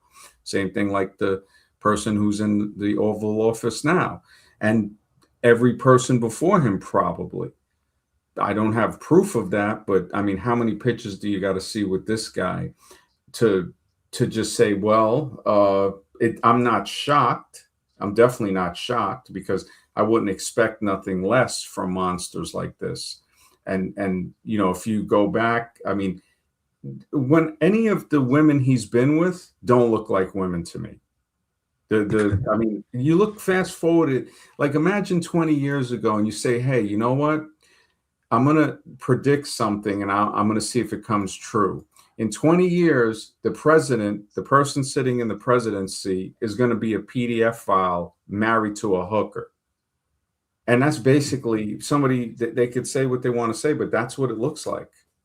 That's what it looks like. I mean, now it has degraded to that point to where it's like, I mean, it's beyond a carnival. It's beyond a circus. I remember they used to say a president has to be above a certain age. Like Kennedy was one of the youngest presidents, and well, youngest puppets basically. And when we look at the other presidents, oh, they have to be like 70 years old or something. Why? Why? Like, oh, so we could be half senile or something, or you know, whatever. It's just you look at it and you say, there's no way you would want somebody like that in that position of power. And that plays into the illusion that he's actually the person in the position of power, which it doesn't seem to be. It seems that every president is a puppet, that this majority of dumbed down population will support violently. And then we saw that with the January 6th thing. I mean, the fact that Yeah. you know, there's people that have been pardoned that have went back to prison for life for child crimes. You know, the fact that the president's spiritual advisor, the pastor from a mega church, was given 4 years for raping a 12-year-old for years till she was like 16 and only did 6 months and got out just recently. I think Robert Morris. I mean, this problem is so ugly and not many people care about it. Not many people even pointing it out because the truth does hurt. The truth, it destroys any notion of what they thought that this nation could have been built on anything good, which it wasn't. It wasn't. Yeah. I tell people, if you believe that something was founded, you're an idiot. You're just, and it's nothing against you. It's not a insult. It's a description. It's like there's, you know, it's like saying, okay, when you look at that, like I used to pose this question and somebody told me about, this was like in 2011 or 2010. And a guy goes, man, I never heard anybody say that before. Because I said, yeah. I said, you tell me who discovered America. I said, who discovered Europe? And then I got some idiot saying, oh, the Moors. I said, no, you're an idiot. I said, the question is a question that nobody can discover a place where there's people. So I'm saying, Exactly. hear that because we're taught to say, no, they don't get discovered. They're the ones doing the discovering. And it's not to say that everybody that from, because even the classification of Europe is meant to dumb people down, to say, okay, you have to literally have your head up your ass to think that a place that's connected to Asia is a separate continent. So one, you create a cognitive dissonance, the mental conflict that allows other things to be believed, which it's like the Voltaire saying, if you can get somebody to believe in absurdity, you can get them to commit an atrocity. So to believe that that's a continent, to believe that India is a subcontinent, to believe that Central Africa is sub-Saharan, because they can't openly call the people subhuman anymore. 100 years ago, they could. I mean, Well, I mean, just I think the idea of borders. I mean, right there aren't actually physically lines, drawn. These are exactly. all There's only mental natural, yeah. constructs. There's only Right. natural borders. This is why Eastern Texas border is the Rio Grande River. Mhm. So Yeah. because it's the natural border, it's to say, The okay, the water, in my opinion, is the space. Yeah, That's yeah, the space, not, that separates us yeah, basically. And exactly. yeah, the Yeah, borders are drawn, I guess, politically, maybe partially culturally, but definitely seems like, in my opinion, when we talk about propaganda and all this stuff, that oh we yeah, are in a yeah, controlled environment. very. And what I'm like struggling with is like, is there a way out? And then to what end? It seems like this control structure has been in place for a very long time. We're just here, we're born here, we pop up, and then we just take whatever the system gives to us and we just run with it. We have no idea where we come from. um, we've got the religious folk, pointing in a certain direction. Mhm. I think there could be some truth to that for sure. I don't know. And then we've got the scientific religious community saying, no, we've evolved from these other primates. Um, it's just very bizarre. And then I just see like there is a systematic alteration. It's hard for me to conceive or to believe, rather, that this is all just a coincidence. They're putting atrazine, spraying it on the crops and all this stuff. And here we are eating it. The animals and insects that exist here, as I said once before, they're smart enough to avoid this stuff, but we're not. We eat the apple even though it's been sprayed with all kinds of stuff. I don't know. And then just from the propaganda, from the psychological aspect, it's like systematic. And I'm thinking like, you know, are the beings that are doing this, are they even human? Do they have longer lifespans than we do? Because I'm thinking like if I could, manipulate mankind in any way, but I only live maybe 80 years, what would be the point of that, right? Even to pass that down generationally through some sort of bloodline, what is the point of that unless there's some sort of belief or some sort of knowledge differential that allows me to, be able to see beyond my 80 years, right? Mhm. Sorry, I'm rambling, but No, no. yeah, it's just something about the propaganda and this controlled environment and that sort of thing, and just I guess things that keep me up early in the morning. So it's Yeah. morning here, so No, I hear where you're coming from, man, and it's real. It's there is no way that even if a person lived to 150 and their descendants would live to 150, if they try to pass it down, somebody's going to mess it up throughout the right, century. right, So it has to have something. Now we would say, okay, or is there any proof of this? I think the Sumerian king block, it has the Code of Hammurabi on it. Now they say that there's some inscriptions that talk about kings ruling for thousands of years. So 3, 5, I think one ruled for like 12,000 years. I don't know what the name, but anybody can look it up. So when of course, the fake scientists, the pseudo scientists that push the religion of evolution, they'll say, well, that's just metaphorical because, of course, again, these guys are professional liars. You can't say, well, wait a second, why would they write that? So you tell me they just made that up, or these dates are incorrect or something? But all of the other stuff you want to believe, that's correct though. Like, right. yeah, because I'm not religious, but I'm like, yeah, there is science matches up with, okay, if you look at the structure, if you look at mathematics with laws of probability, there's no way that this is going to happen by chance. Natural selection is another lie they bring in. So you got to study it kind of to scientifically debunk it. Religious people might say, well, I just don't believe in it and I believe in their religion. Okay, fine. But that's not getting us any further into showing that universities are poisoning the minds of the youth to grow up believing this type of crap, which is more dangerous than open religion. Because a religious person knows they're religious. They'll say, yeah, they're religious. Now, their delusion is to think that the religion is 100% true.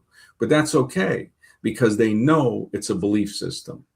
The evolutionists don't won't even admit that they're religious. They actually believe that they're not religious. They actually believe that they're studying science, but when you bring it to them and say, well, wait a second, this is not scientific. You found a bone in 3 meters of dirt.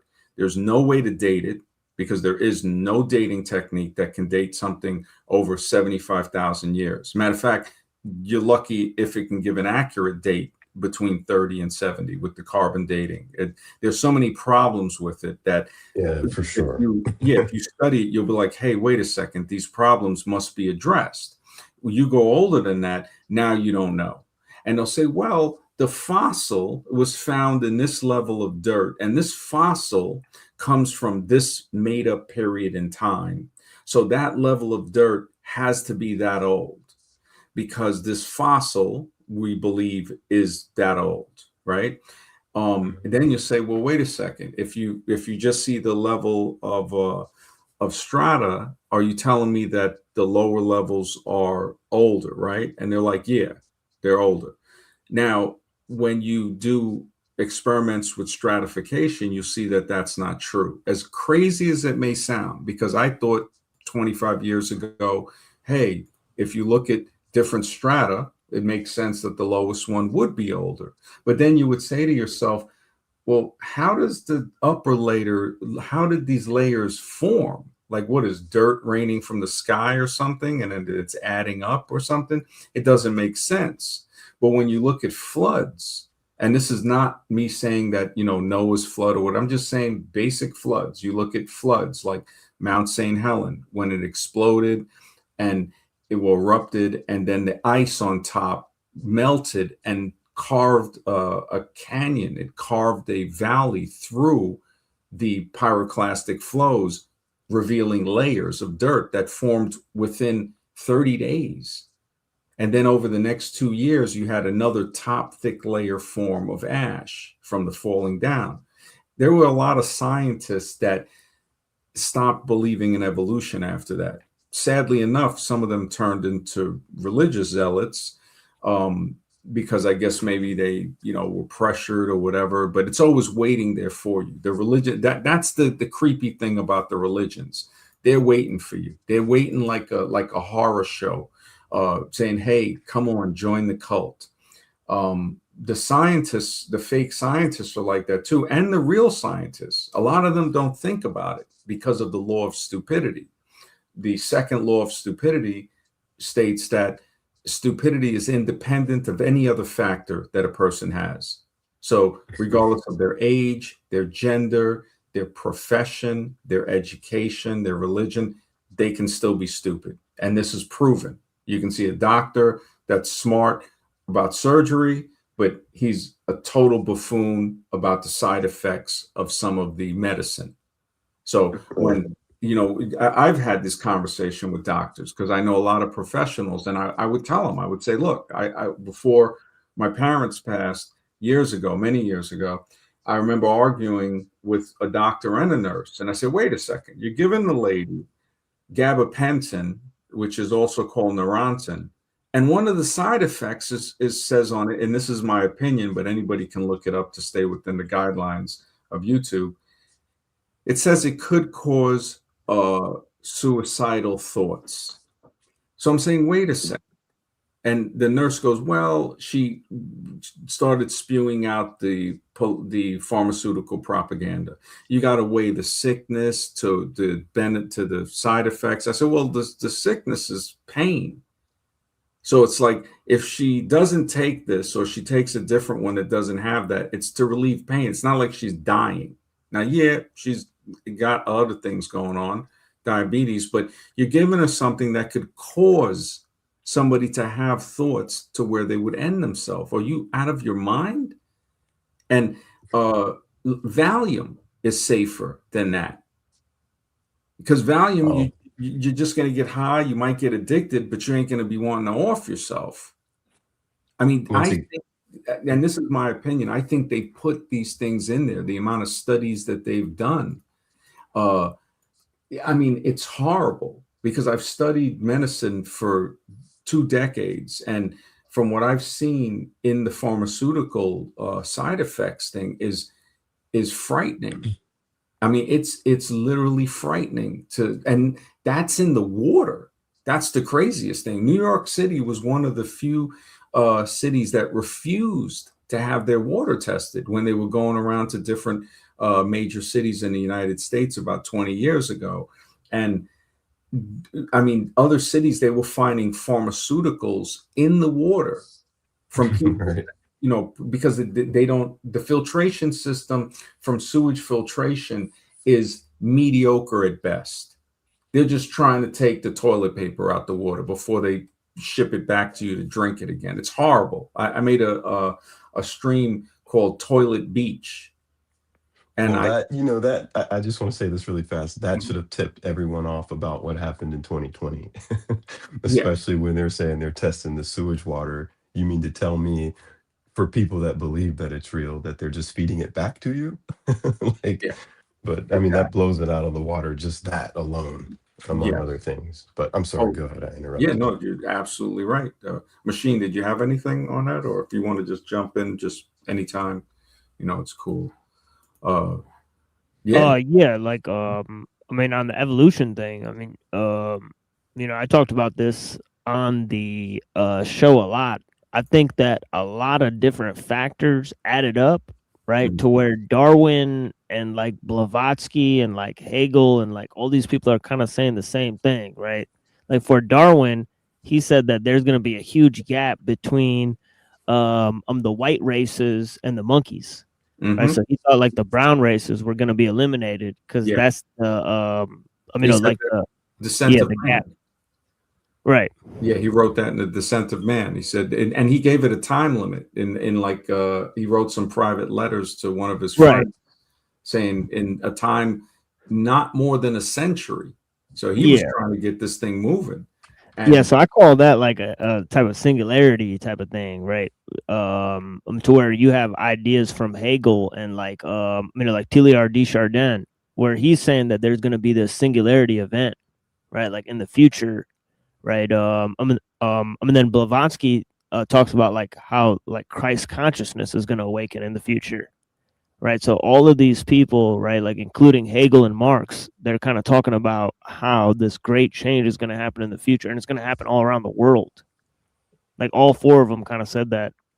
So mm, it's kind of like you could throw it all under one sort of idea, which I call pseudo eschatology of progress, mhm. right? So it's like yeah, yeah, or singularity, or Yeah, however they want to style yeah. it. No, you're right. It's Darwin married his first cousin. Three of his kids basically died soon after birth out of the 10 that they had. His son goes on to sit in the chair of the eugenics committee. His cousin, Francis Galton, was the one who that created and led the eugenics. Margaret Sanger basically worshiped him. Hitler wrote letters worshiping him when he was still a corporal. Uh, Dr. Richard Weikart wrote a book called From Darwin to Hitler.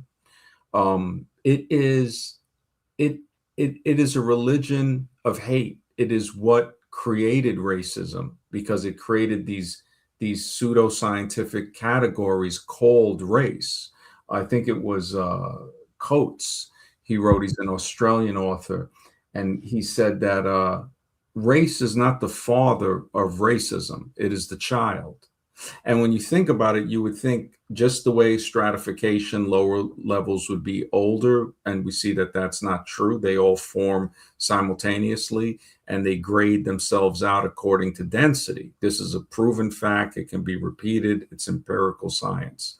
So when we look at the whole this whole Darwin dilemma of them trying to push this religion of hate creating racism, you think, no, well, the race would come first. And when this guy pointed that out, he made a really, I think he put it in The World and Me, I forgot the name of the book, but uh, you think about it and you say, yeah, so this notion of that there's different races or different orders, how they try to put it, was already in action and they said, you know, we got to create this into scientific or pseudoscientific categories to make people really hate one another. They're they're judging people too much by their actions and by their, you know, so they're saying, all right, this person, even though they look different, has never done me any wrong. Actually, they're here to help, but we can't have that.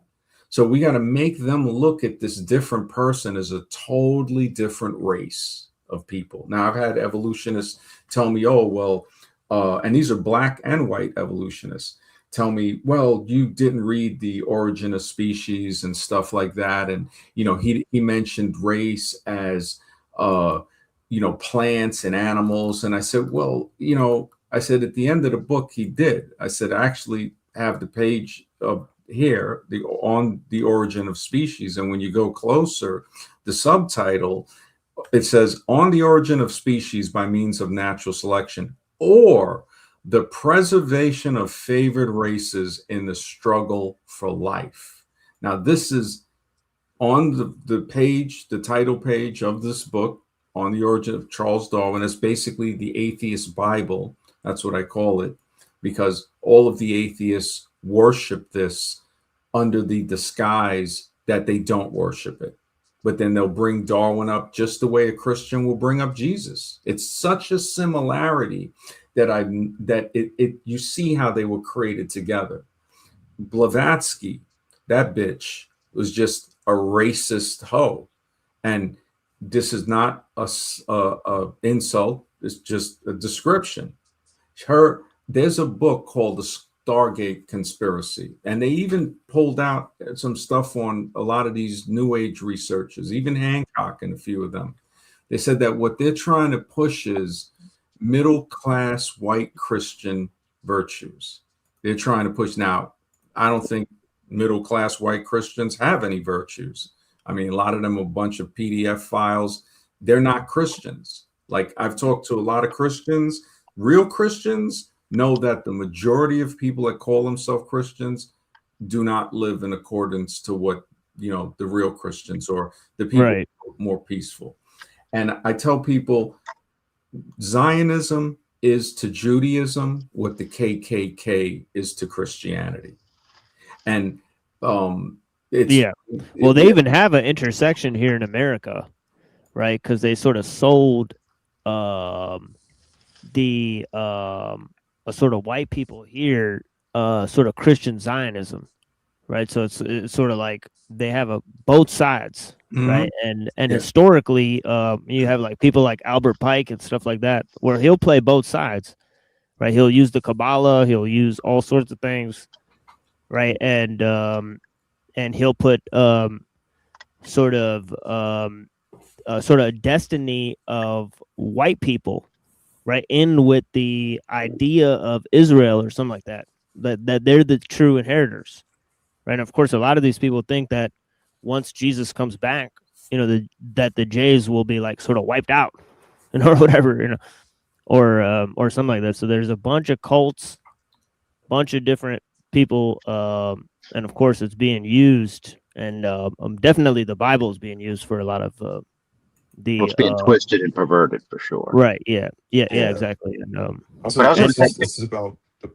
I just want to say it was just about just dividing us basically on any level, man versus woman, you know, all of that. And I mean, just think the term human, just put an E, HUE, man, hue, color, shade. Hey, that should end the debate. Like, we all come from the same place, wherever that's at. Yeah.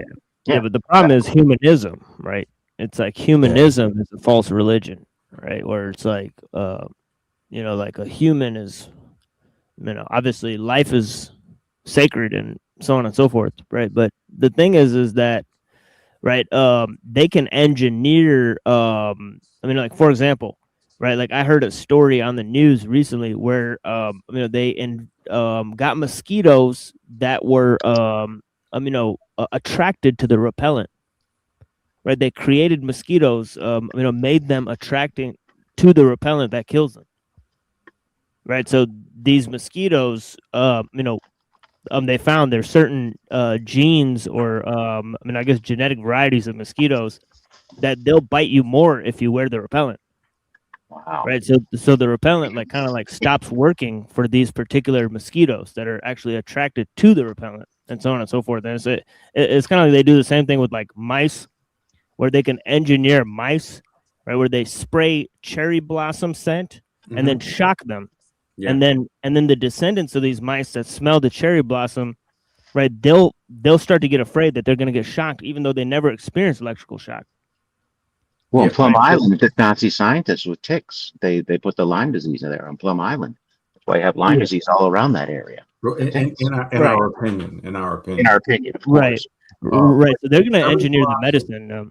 Yeah, the cherry to- blossom experiment, the great grandchildren and the grandchildren of those mice were born with more sensors in that area, I think, of the nasal cavity. So it was showing that even though the fathers and the grandchildren weren't shocked, they had much more sensory organs to detect the cherry blossoms, showing genetic memory.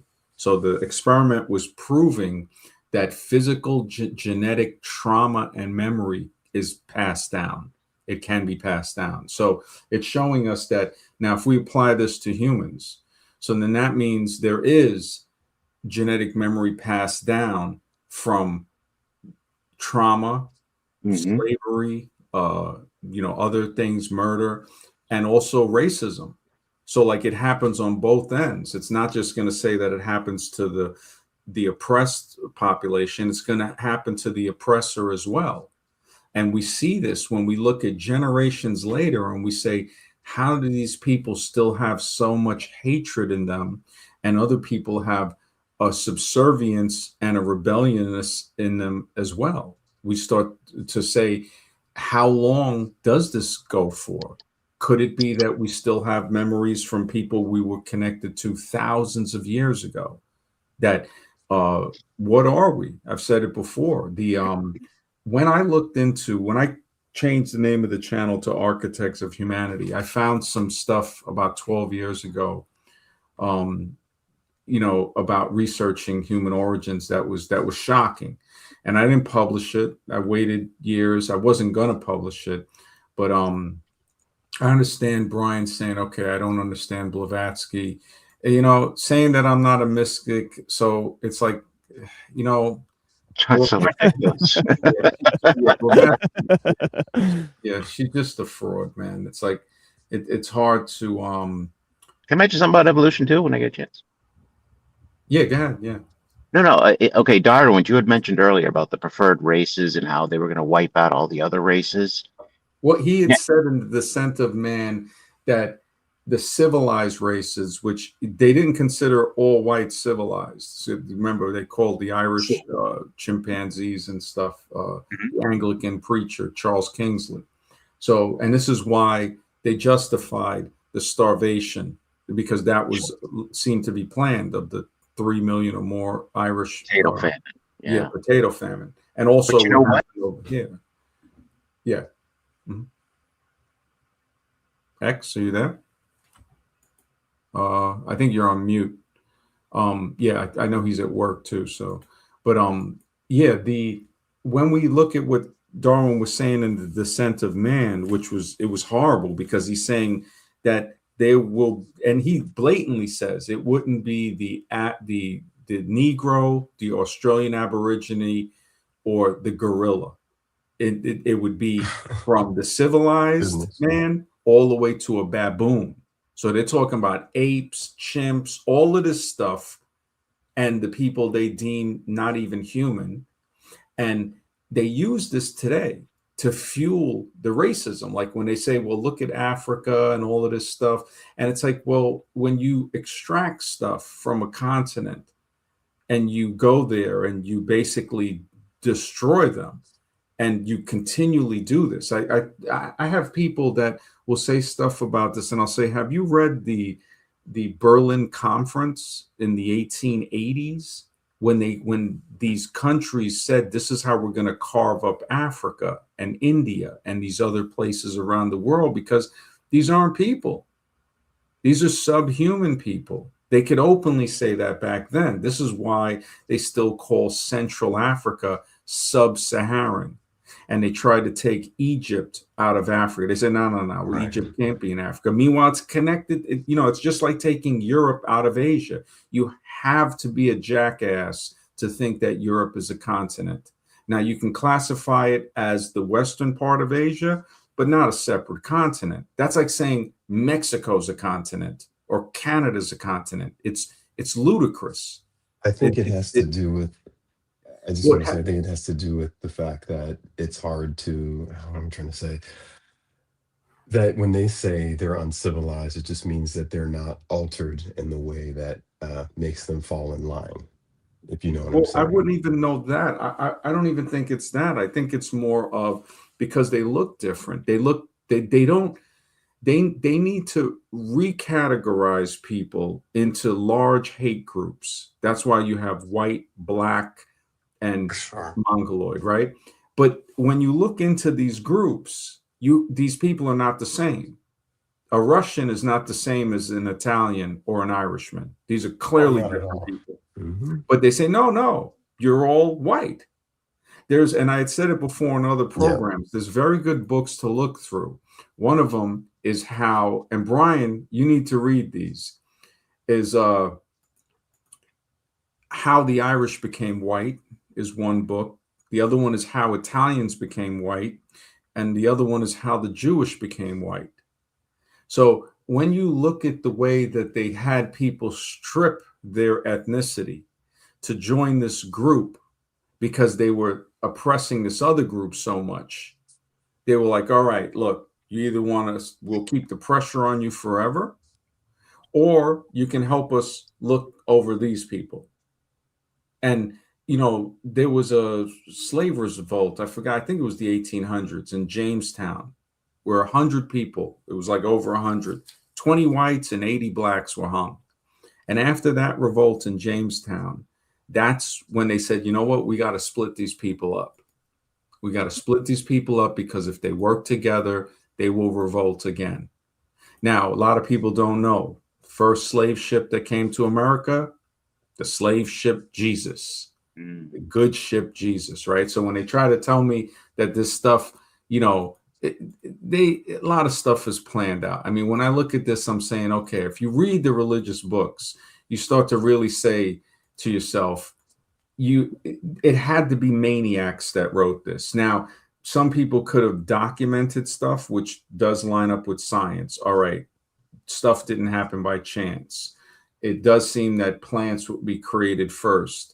That doesn't verify the Bible or any religious text. It's saying that what it said there can be confirmed by science. So it's the opposite. But I noticed just like evolution, oh, this proves evolution. The religious guys do the same thing. This proves, no, it doesn't. What was said in that religious document is now corroborating with scientific evidence. That's the proper way to put it. Just the way like the missing link. The missing link. Yeah. So if we don't, Yeah, I think the Jays actually stole that too. A lot from Aristotle, because he wrote in the De Anima, right, that the plant souls, and then the animal souls and the rational souls, they go in a sort of hierarchical order, right, that they call the hierarchy of being. So it's kind of like Darwin's sort of stole this idea, Oh, Plato and them were trying to, these were pro-slavery incels, Plato and them wasn't getting no trim. These were guys that probably had their little young boys over there, and it was legal. Yeah, Plato's not his name, actually. I think that means just a fat guy.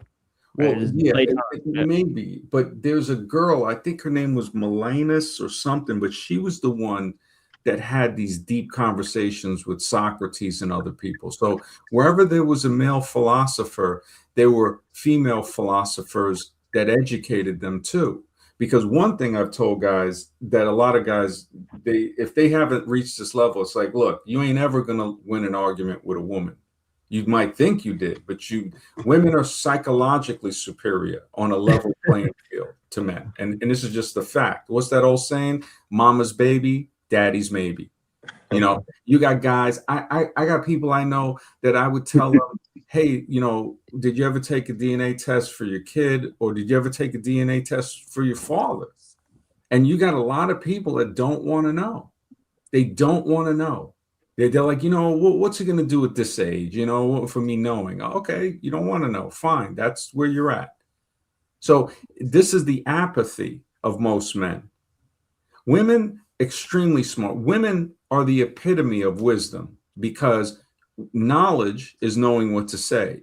Wisdom is knowing whether to say it or not. And women know that holding knowledge back is such a powerful strategic method of psychology. It is amazing.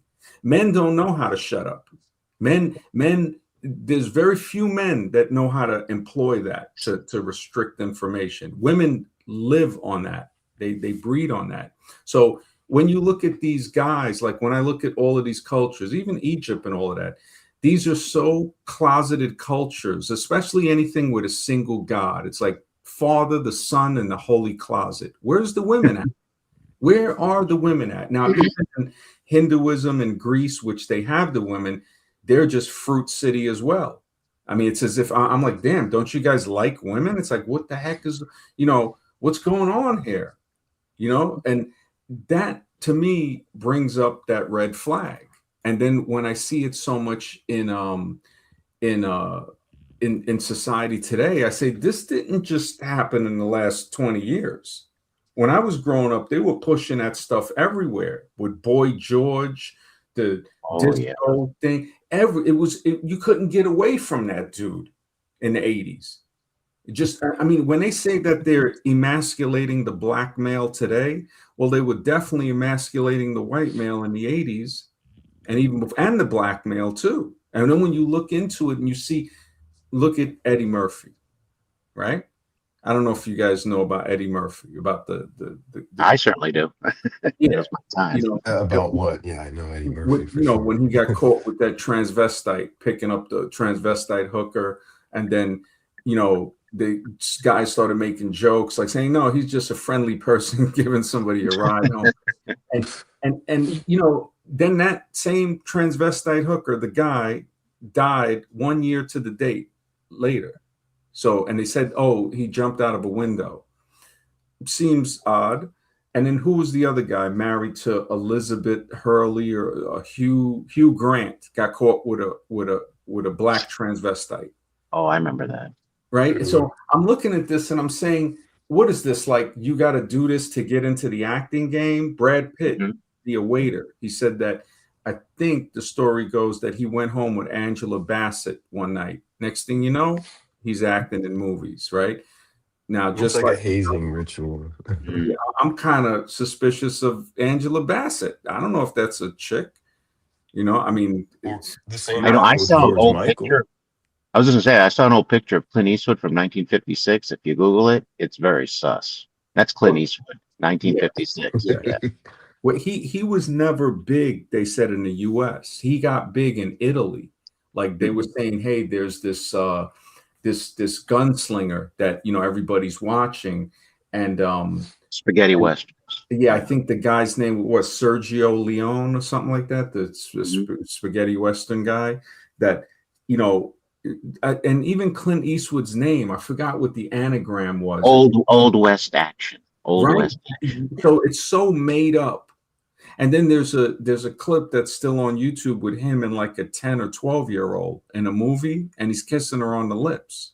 Oh, I mean, it's really some sick stuff. It's like these guys never trust a celebrity, never trust an actor, a musician, a politician, or religious.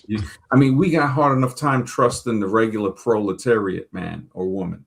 But you're gonna probably get more truth, out of somebody on that level, because when you go up to the higher levels, I knew this chick, her husband was middle class, right? And they lived in Massachusetts, nice white area away from everybody else, to where they can just eat each other, because that's what happens in these, and she got 2 sons with him, pretty girl, blonde hair, green eyes, like had that stewardess look. And she comes. She had a babysitter for her sons. They would. I think they were still like 7 years old, stuff like that.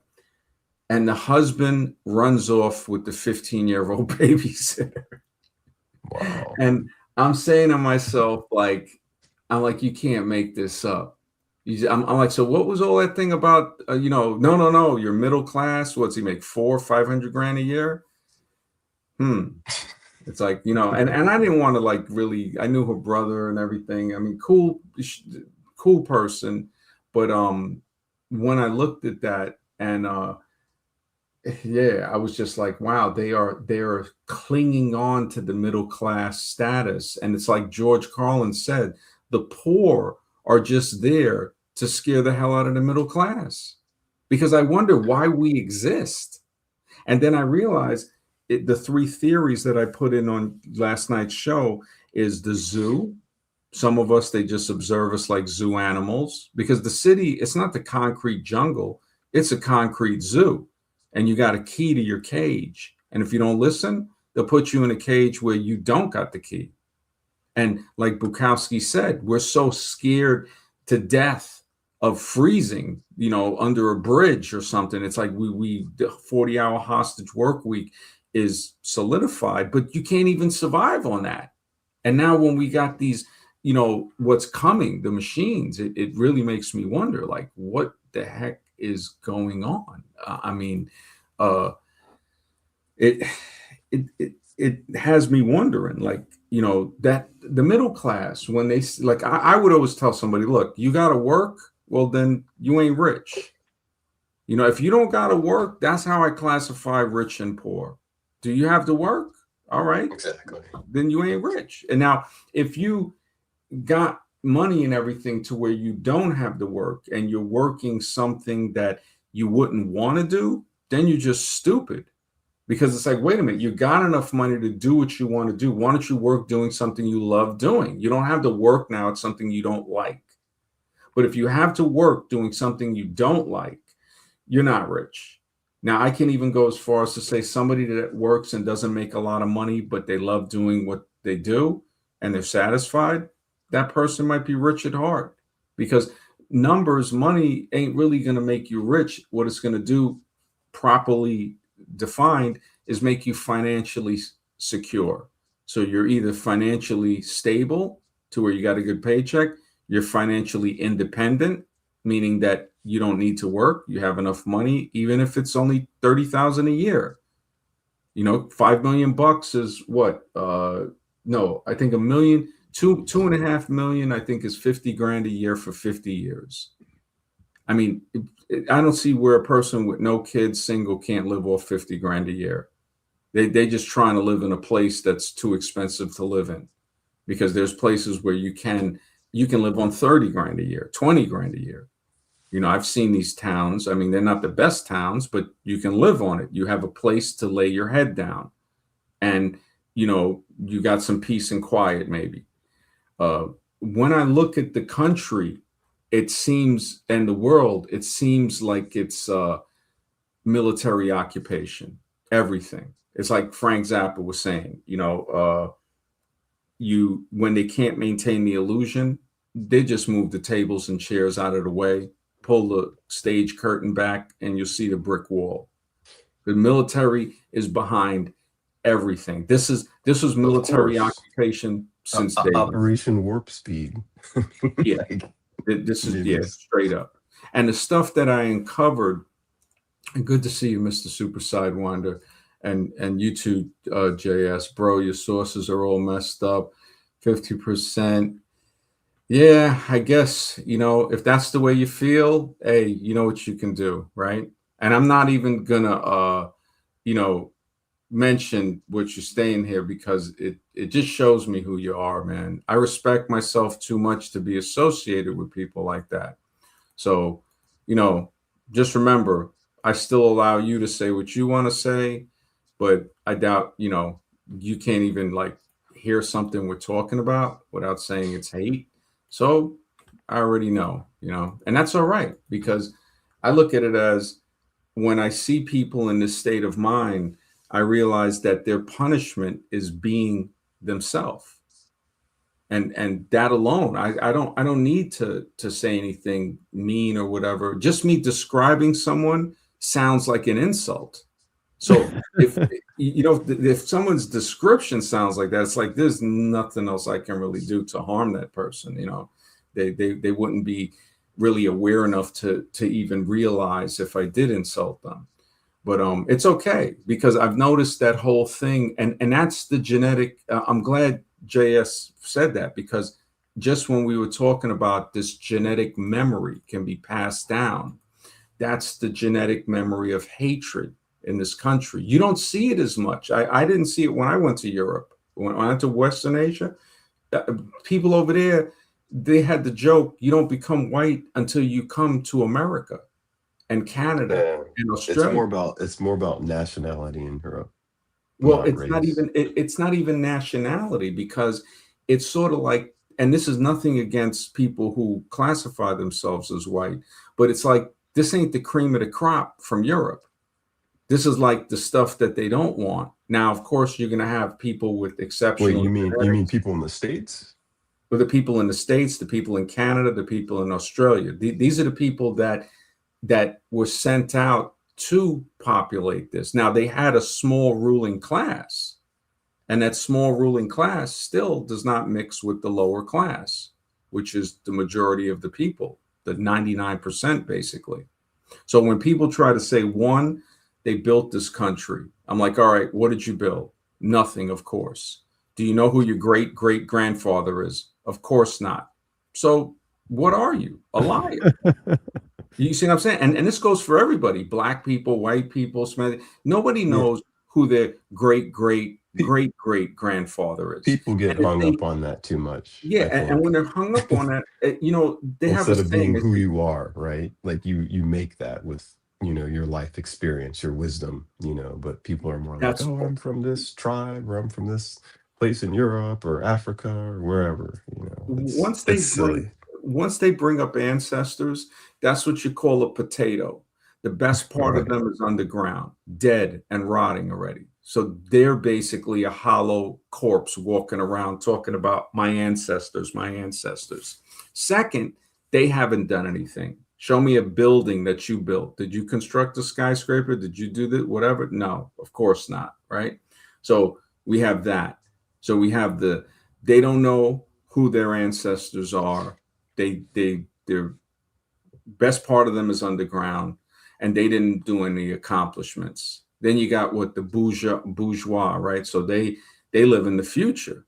So the aristocrats, or the people that so-called built things, they live in the past because they have no present. The only people that live in the present are the proletariat, because they have no other choice. And Got to survive, right? yeah, the ones that forget that, these are the ones that still go back to the past and the future. So they do what the aristocracies and the bourgeois do, with the future thing and with the past thing. And it's such a mental infection that I forgot who had stated it. He goes, you will have certain Americans that will live under a bridge, roasting a sparrow on the edge of a curtain rod, and not complain because you don't have a curtain rod to roast your sparrow on.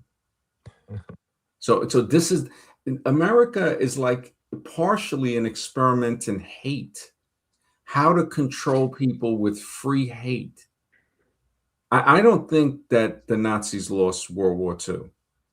I don't think that the British lost the revolution. America is such an experiment. When you look at, you cannot fly a swastika in Germany. You will go to jail. But Yep. you can have Words parades with with the it over Heil. here, right? Yep. And another thing that has made it society over there is, I think, France, Germany, Sweden. I remember we had a guy, he was from Sweden, and this was on the other channel. France, Sweden, Germany, and there might be another country where it was, I don't know if it still is, but it was illegal for a guy to go get a DNA test on what would be considered his child without the consent of the mother. So in other I'm not words, sure about that. yeah, you can't prove that this is your child without her giving you consent. So if she says you're the father, that's it. You can't contest that. So Oh, another, that's why Maury didn't take off there or here. huh? What's that? Hmm? I said that's why Maury didn't take off here. Yeah, probably I'm in not. Europe. A DNA test for your child. I'm just trying to see if they expanded it, the mother's consent. Let's see if they expanded it. Okay, so as of 2026, right? And this Mhm. is just total. I mean, this is messed up because this is saying that she can just say anybody's the father and that's it. And you can't test without her consent to find out if you're not. Several countries, as of 2026, prohibit DNA testing on a child without the mother's consent, classifying it as DNA theft or violation of family peace. Get that? Family peace is what they're calling it. It's like, yeah, listening Violation. to that hoe is family peace. Is you must be out of your mind. The most restrictive jurisdictions are primarily in Europe. France, private paternity testing is illegal. Germany, under the Genetic Diagnostics Act. Switzerland, genetic testing is heavily regulated. Well, that's also a country where I think it's illegal to have THC in your blood. And I think Snoop Dogg was tested in Norway or Switzerland for that. Spain. So Spain, again, that's another one. And the UK, England, Wales, Northern Ireland. The Human Tissue Act of 2004 makes it illegal. So when you look at stuff like this, right, and these are all, of course, criminal countries. America's a criminal country. I look to find one that isn't. You know, it's like, I mean, just thinking of that. See, not only do they put black against white, white against black, anything in between against each other, they put man against woman. Of And the course. majority of men are too stupid to see that. They'll call it gynocracy. They'll call it whatever. I mean, look at the men's rights activist, all of this stuff here. I mean, these guys are like, it's like a clown show, man. Scribe wants me to go back to doing like, teaching men and all of that. And I said, you can't. I said, these guys,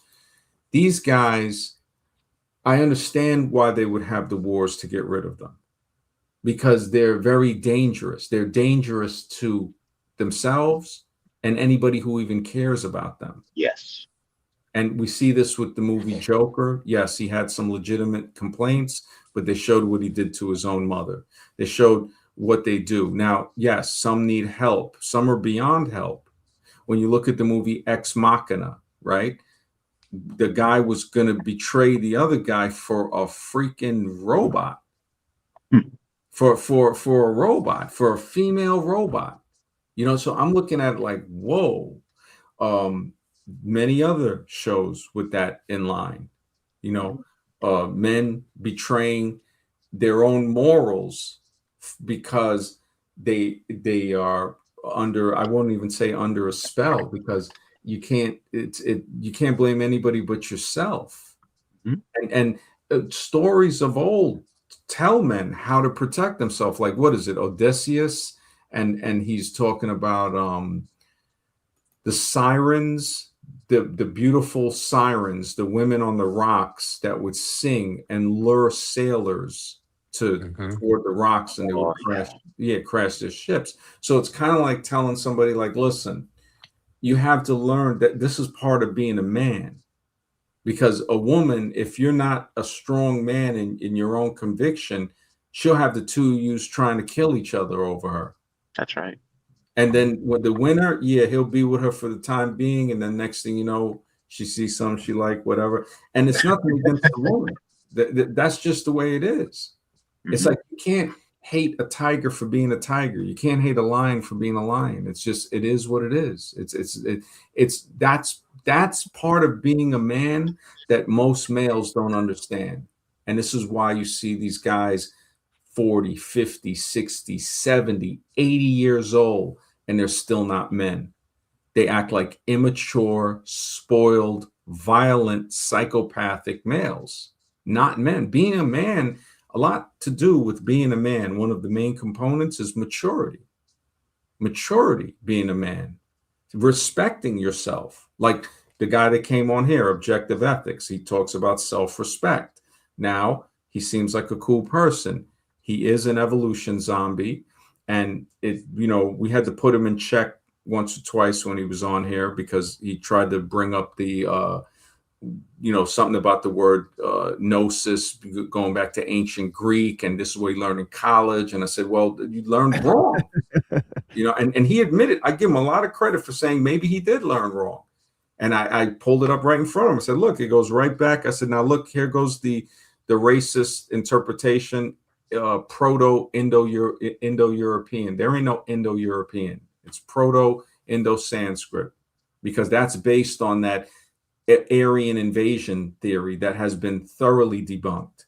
Because again, they couldn't see a civilization that was considered to be, I guess, of color, have such a past of things that were built that they can't figure out how they're really built. They're saying, look, this had to be used with tech. You're not building this with a hand tool, even if it's a magic chisel.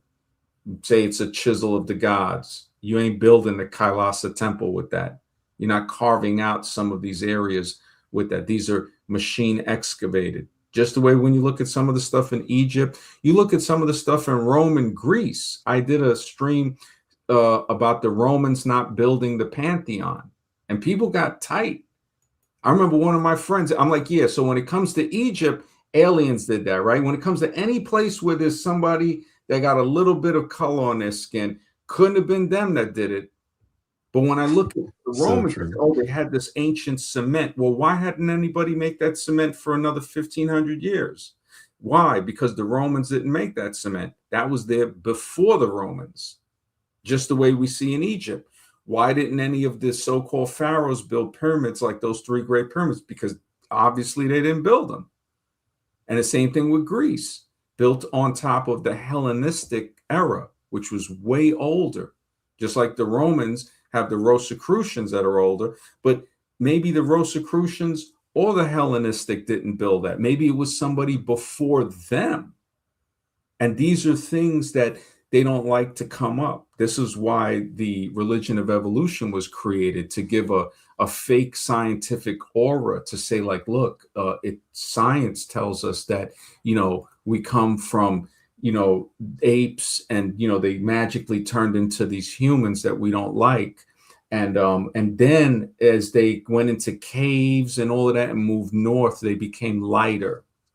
Now, as I started studying genetics back, many decades, but when I was looking into the structure of the eye, and there was the first clue that came was in knowing that everybody has a baseline blue eye.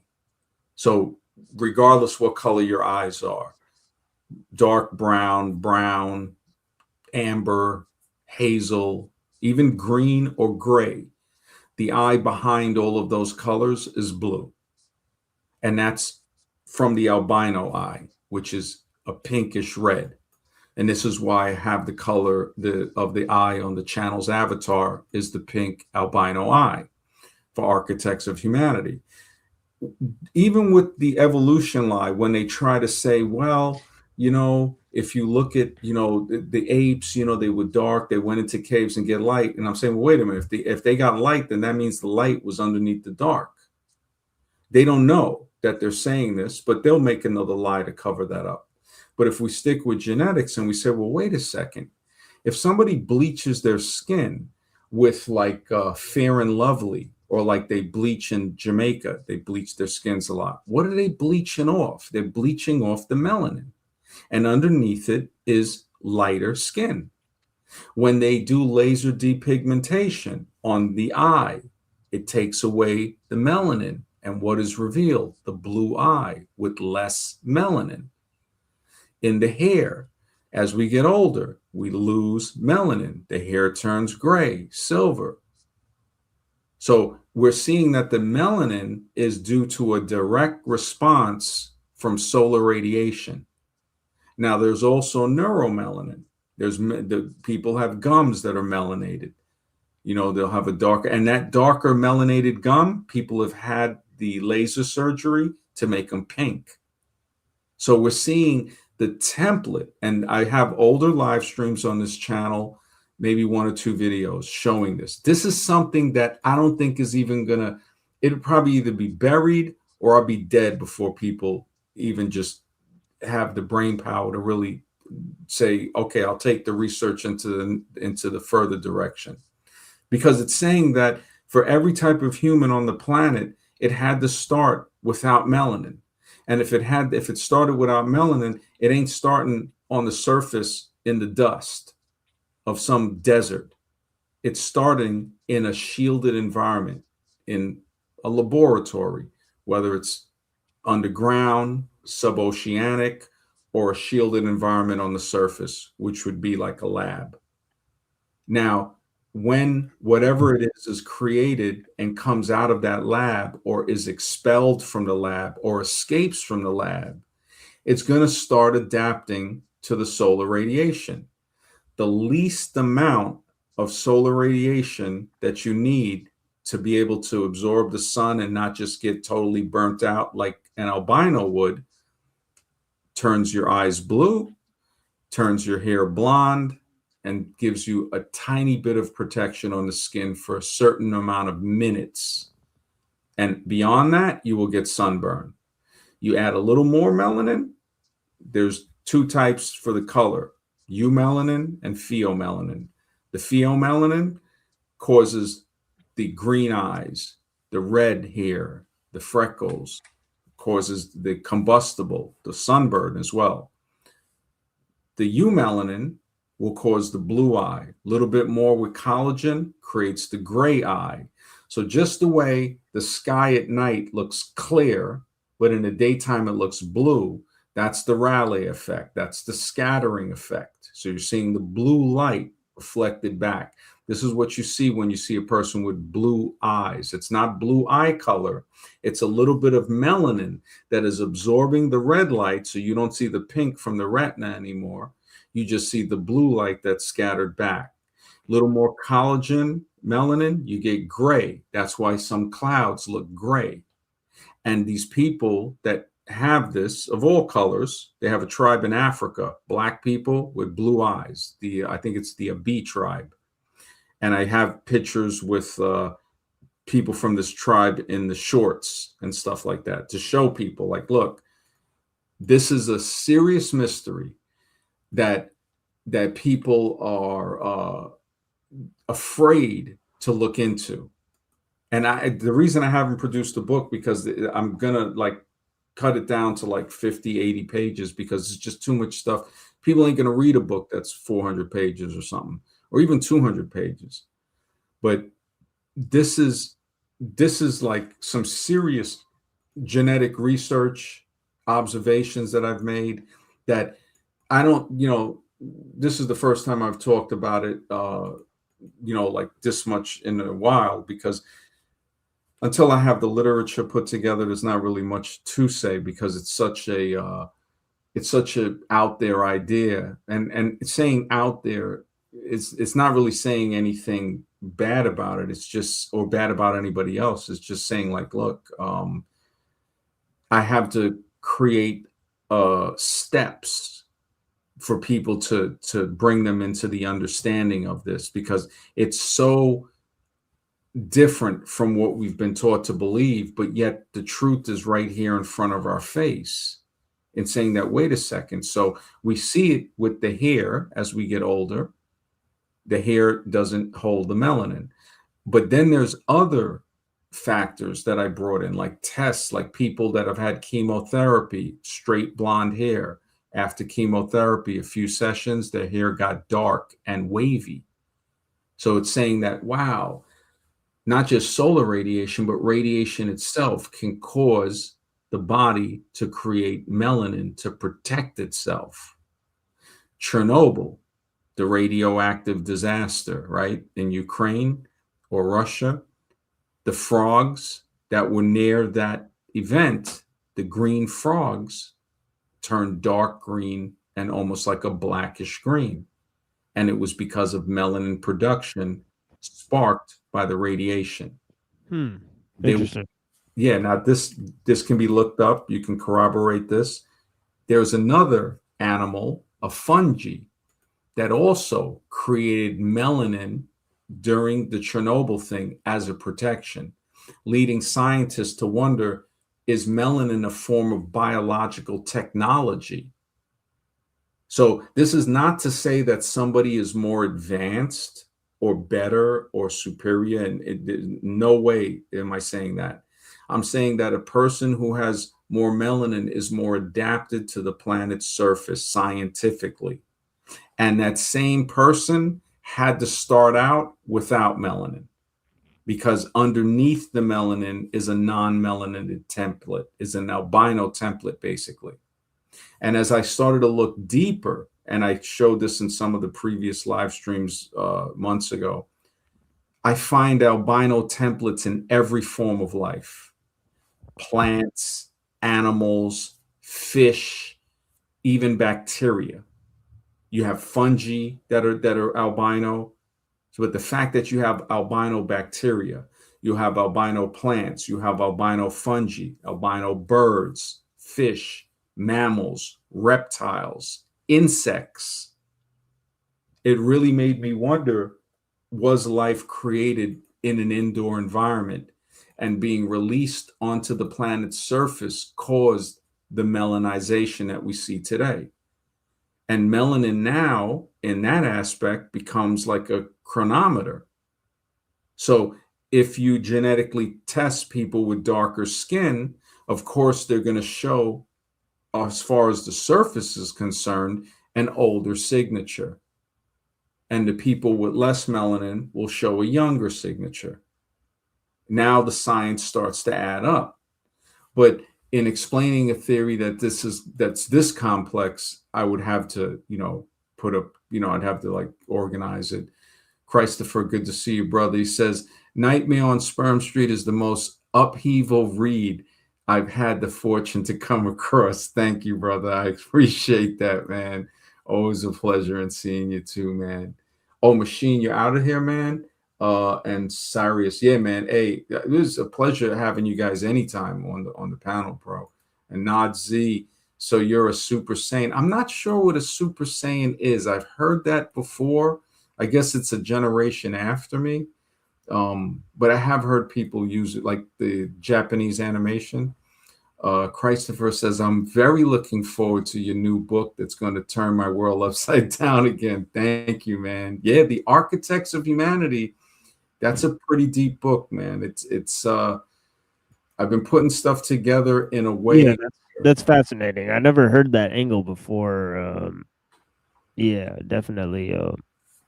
And you already see, because I know you're an extremely intelligent dude, that I have to be so careful with putting this out in the right way, because you already see on one side, people will try to take it and use it for their agenda and say, oh, so you're saying that they'll mistakenly say that, oh, you're saying that that everything was white. And I'm saying, no, everything started with an albino template.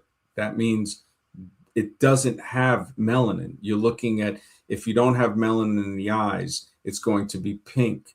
If you don't have it in the hair, your hair is going to be white. Actually, hair seems to be colorless, like the strands would be clear, and whatever melanin is in there would reflect back the color.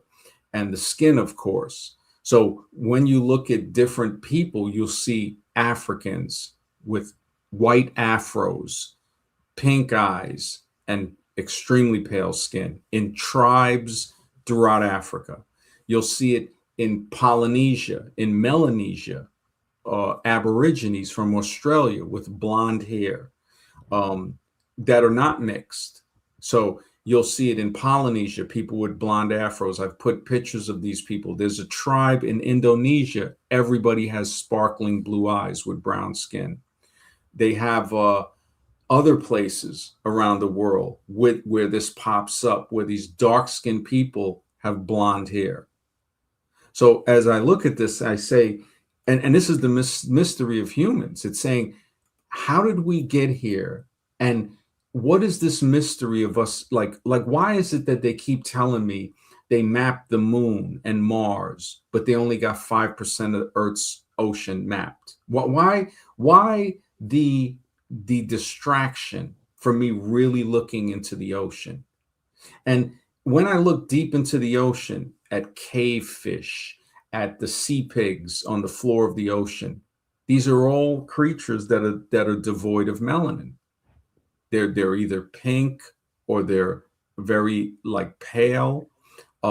We see also again the albino templates throughout the sea world, but yeah, the theory is it's fascinating. I stumbled upon the stuff I write in the book when the ad popped up for people to get their eyes laser depigmented. And Dr. Greg Homer, who had the company called Stroma Labs in California, I spoke with his CEO back in 2014, and they wanted $25,000 for an investment from investors, and they were doing the surgery on people in Central America because it was never passed regular, it wasn't allowed in the US. So 37 people had it done in Panama, Costa Rica, and I think one or two of the other countries there. And it showed that it worked. Now, I wouldn't recommend it. It's not the safest surgery. Why would you take, melanin off? Your eyes are going to be more sensitive. But you have what got me was to say, wait a second. I had to call them up and say, wait, so not is it just that you can take the melanin off, you can take the melanin off and the eye is functional. So you're telling me you have a functional green, gray, or blue eye underneath. The company went as far as to boast that they could stop before it gets blue and leave it at green. So showing the stages are true to say, wow. So we gained melanin on top of our bodies while being on the surface of the planet, which makes me wonder what the place they call Europe, why is it that was the only place that they find people that are less melanated? Everywhere else around the planet, everybody's already got like a tan, whether it be a little bit olive skin like the Eskimos, or a little more tan like some Native Americans, or dark tan like when you go to Central, South America, Africa, Southern India, Australia. But now in these populations, you see tribes with blue eyes and dark skin, tribes with blonde hair and dark skin, and tribes with blue eyes and brown skin too, the Indonesian tribes. They also had a show, The Emerald Forest, that talked about tribes in Indonesia that had lighter skin with blonde hair and green eyes that were more arboreal.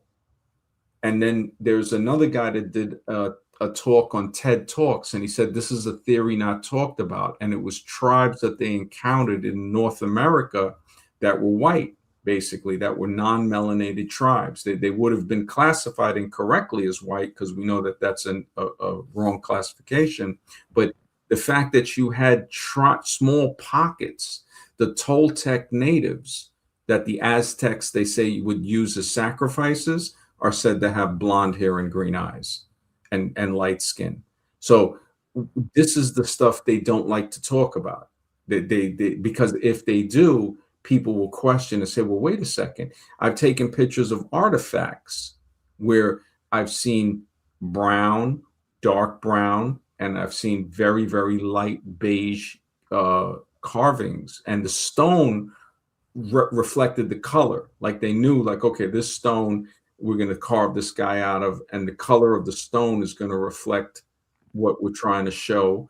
And then this other one and other ones. I have pictures of stone artifacts from Central America with what appear to be people with afros, showing that, well, wait a second, there's a wide variety of people and artifacts that were found on this continent that they don't want people to know about. And this is This is fascinating for me as from a point of a scientific researcher, because it's showing me that human origins is so mysterious. Like, you ever know, like sometimes you look for the truth and you find something that you totally would never expect. And then when you start to add up, I started looking and adding stuff up and adding stuff up, and it just, I can't refute the evidence. The fact that Fair and Lovely, which of course I don't agree with it, it's people to make their skin lighter who are very dark skinned, sold predominantly in India, but they have it in the UK and other Oh countries yeah, too. yeah, it's huge where we're from. Yeah.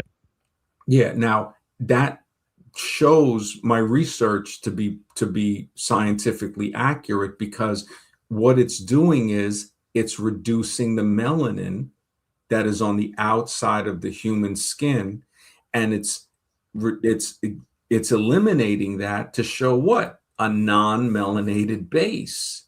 So once again, it's proving that they can do it with a laser. So they do have skin depigmentation with lasers, and they can do it with a cream. They can do it to the eyes with a laser, and then they can also do it to the gums with a laser. And then, of course, they have neuromelanin, which is found in the brain. Now, I wondered, I said, now melanin as a form of technology to protect oneself from the sun or from even just radiation. I had to say, okay, let me, are they harvesting people for melanin? Are they, that's just one thing. But going into the lab and saying, okay, are there any instances that would support my theory where a person that doesn't have a lot of melanin would be very pale, light skin, straight blonde hair, any instances of them getting darker? Now, that's some of the stuff I have for the book too. There's scientific trials that showed people having radiation done to certain parts of their skin that darken the skin permanently. So it's showing it can be darkened like a tan and it can get lighter, but it can also be darkened permanently. Yeah, I think Dr. Sebi said that it's kind of like chlorophyll or something like melanin is chlorophyll.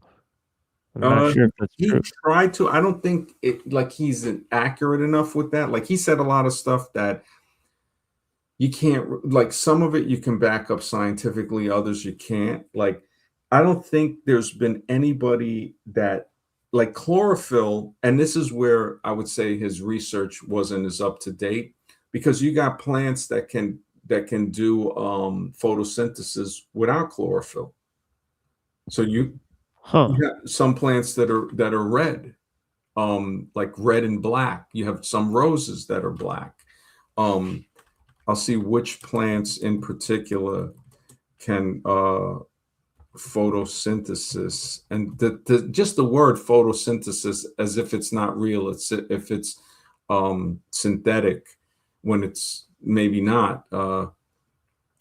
That aren't green. So aren't green because chlorophyll makes the plant green, right?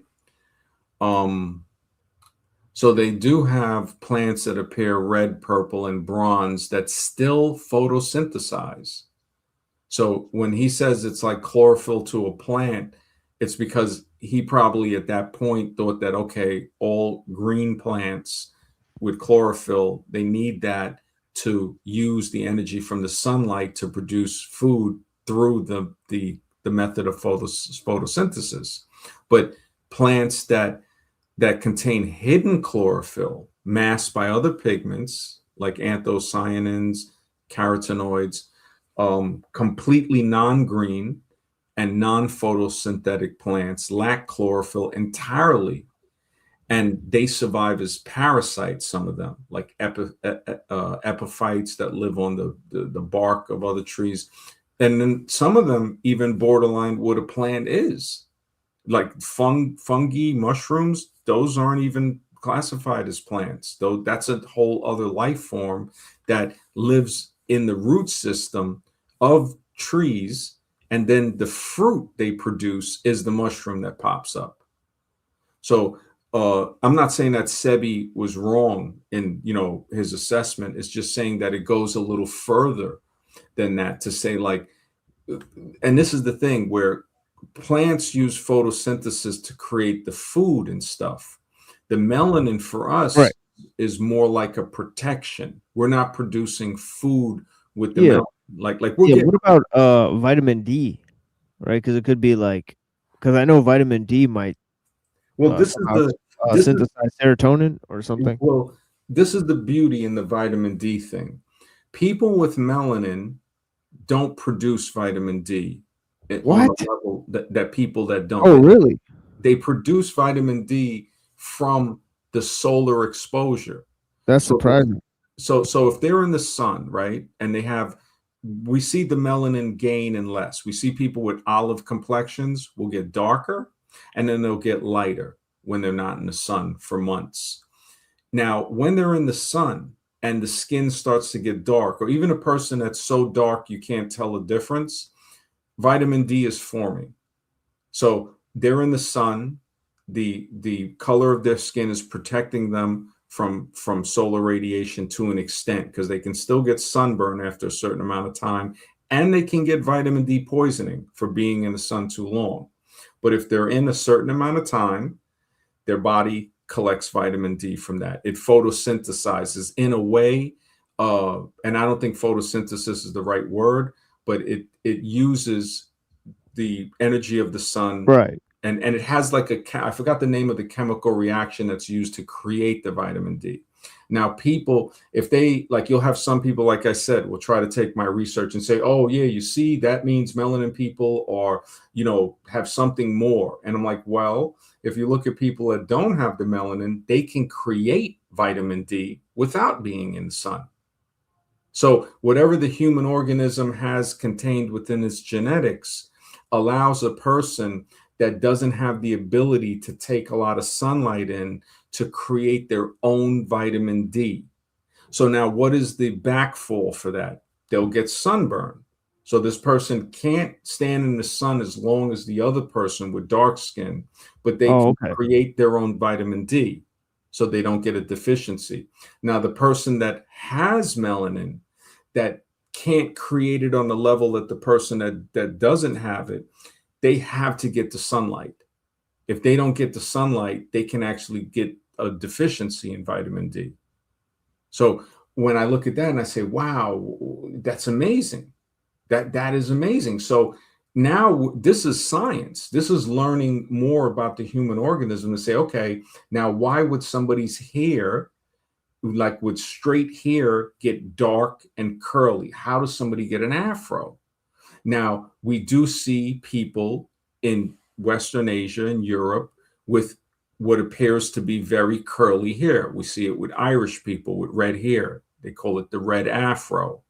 We see blonde people throughout Europe with blonde curly hair. You see some blonde people with straight hair. You see some with curly hair. You see Greek people with very curly black hair. So you're seeing different hair, different types of people, different hair color that have straight hair, but they also can have curly hair as well. What causes that hair to curl? And that's when I found the study of the lady who had chemotherapy. One lady had blonde hair straight, came out dark and wavy, and even to the point to where they call it chemo curls. So the radiation is causing that. Another lady had blonde hair. She came out with strawberry blonde. So the hair started turning reddish with a waviness to it due to the radiative treatments. Now, if you extrapolate and you say, okay, if somebody was in the surface of the sun or under intense radiation, before I say that, one lady actually said one of her friends went in to get chemotherapy. She had straight blonde hair. Her hair came out. She goes, it was almost afro-like. So I don't know if that lady had much more intense radiation, more treatments. Who knows? I would have to go deeper into the study, but I remember her saying that. Now, so now we're having scientific evidence in labs with treatments. Now we can extrapolate to say people that are living in the deserts or in these areas of Africa that have very tight afros, could it be the fact that they've been out there for so many thousands of years and the hair formed a protective form, which the afro would protect. Hair that is above the head protects the head more from harsh heat than people with straight hair. Because if you have straight hair and you're in the sun, you're going to feel the heat on the top of your head because there's not much between the hair and the scalp.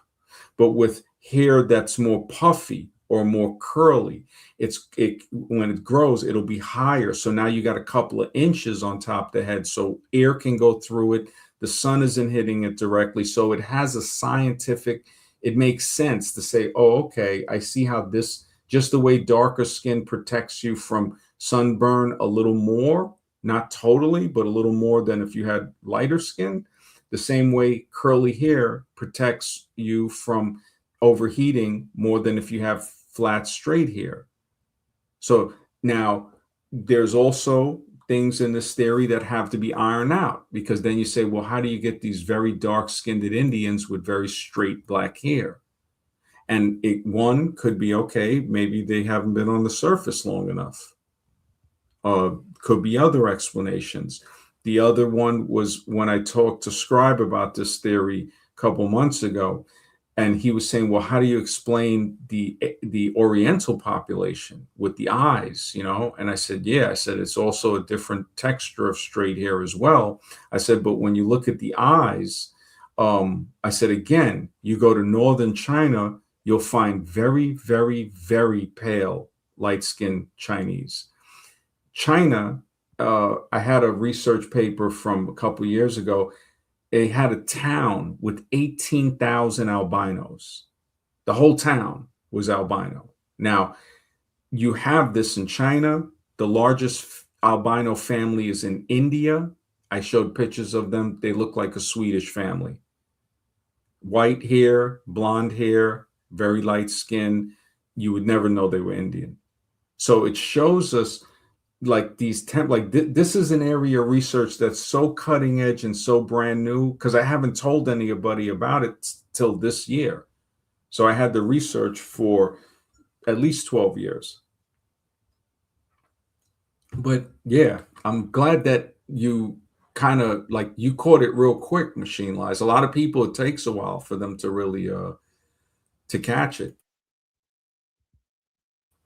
But and not saying that it's so advanced that nobody couldn't catch it, but Mr. X caught it and other people, and it is fascinating, and it also brings into perspective stuff like, I don't know if you're familiar with like the Afghanistan stories. I don't know if they're true or not, of some red-haired giants. Oh yeah, I remember that story. Yeah, now kind of hard giant, right? Yeah, but now check this out.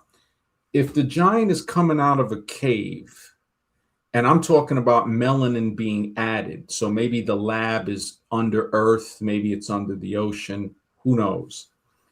But let's just say that being escaped from the cave, from the lab.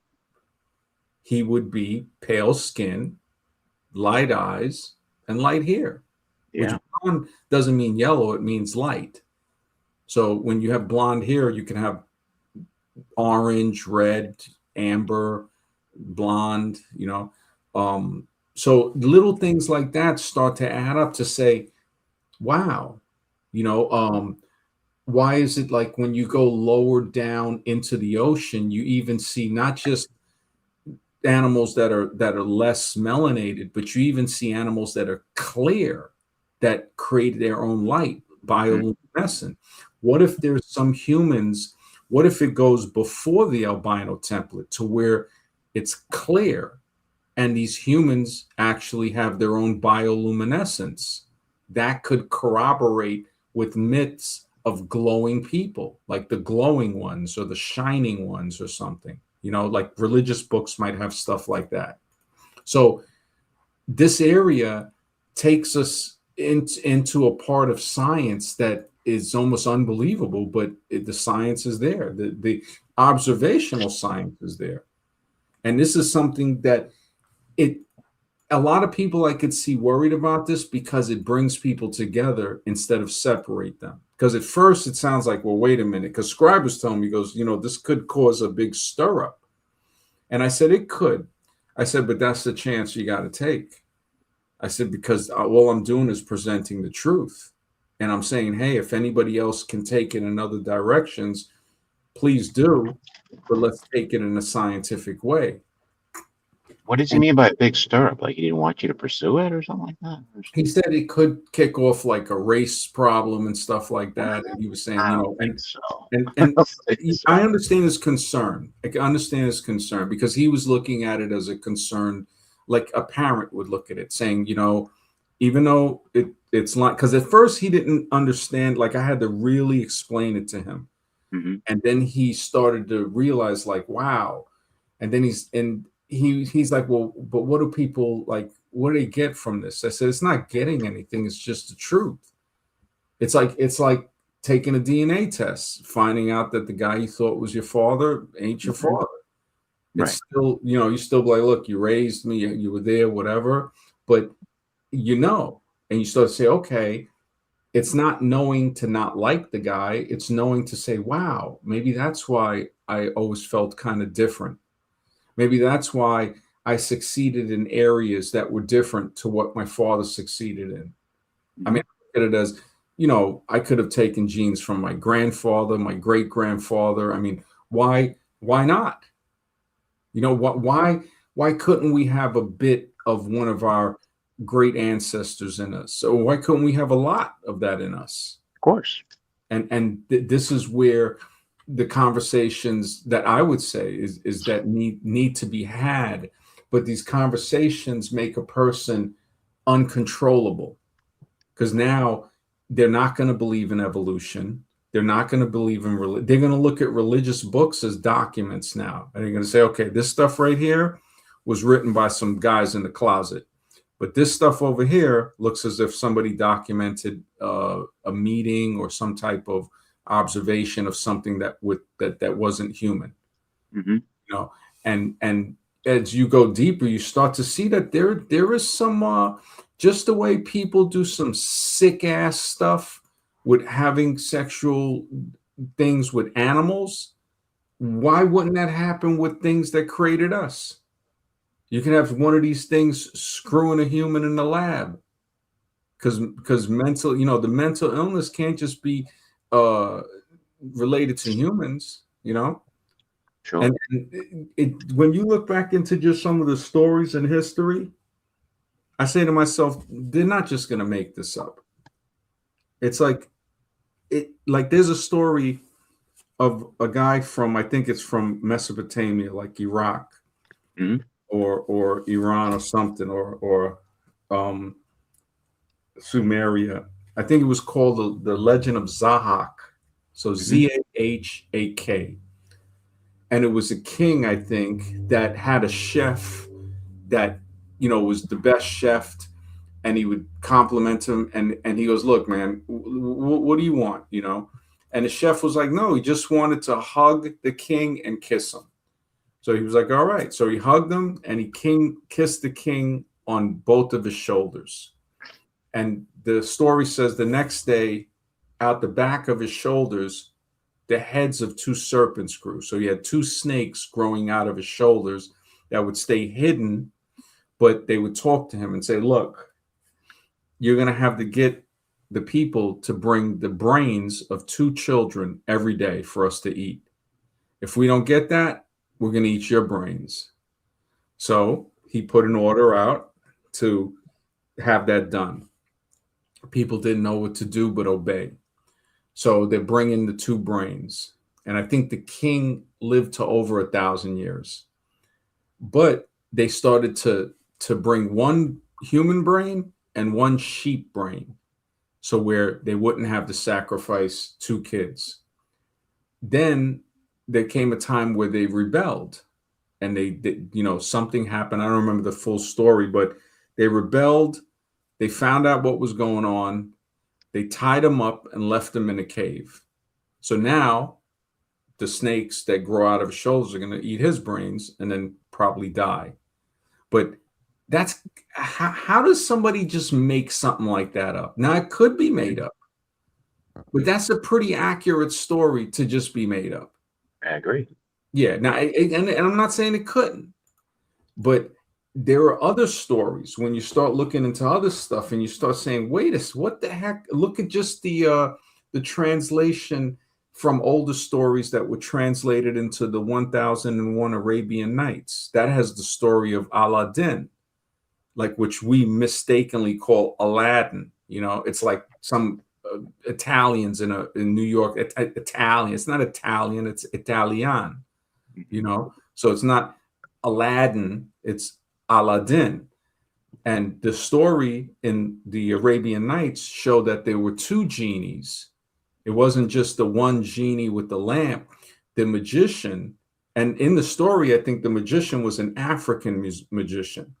He gave him a ring, and the ring, when he told Aladdin, look, go down into this cave, he moved a stone, and he goes down and he goes, look, there's like these trees growing jewels and stuff on them.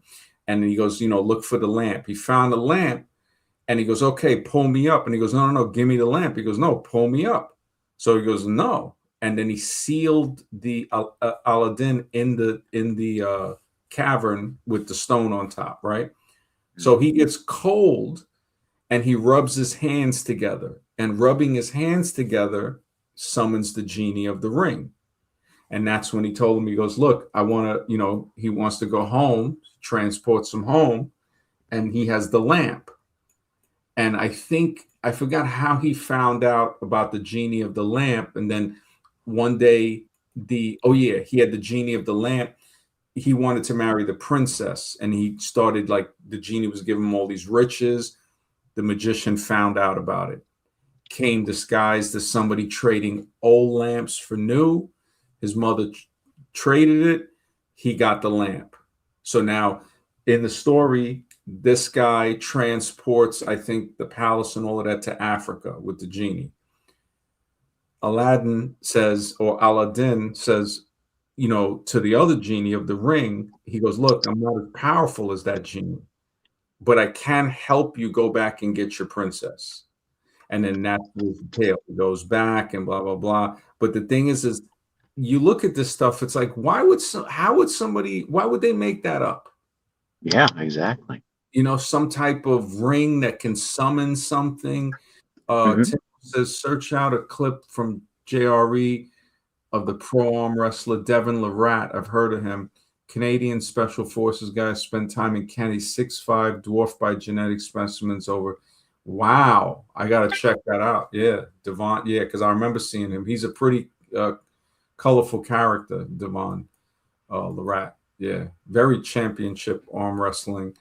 But yeah, you know, you think the only other instance that I can think of right away with a person having a ring that controlled non-physical beings like Aladdin and the genies would be King Solomon, right? Or Suleiman, right? Or Solomon, how they say it, right?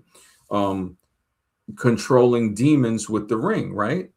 That he branded them on the neck with, that he said he had them build the temples. So the fact that you got something that is written, and we're not saying it's written as fact, but it's written of something other than men being used to build certain temples, should be taken into consideration when we see architecture that clearly doesn't show, you know, the sign of hand tools.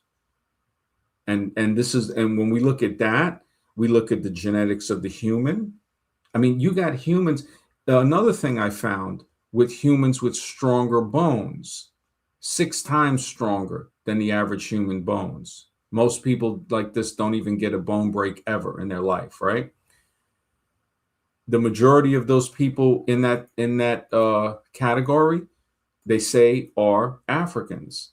And if they have been on the surface the longest, not only is their skin getting stronger from the sun, but also the bones, because the solar radiation goes through the body. That's how we get melanin on our gums and on our brain. And neuromelanin is in all peoples. I had to make sure I looked that up because I know people would try to take it. Even if it wasn't, there would also be like nature always has some type of back door.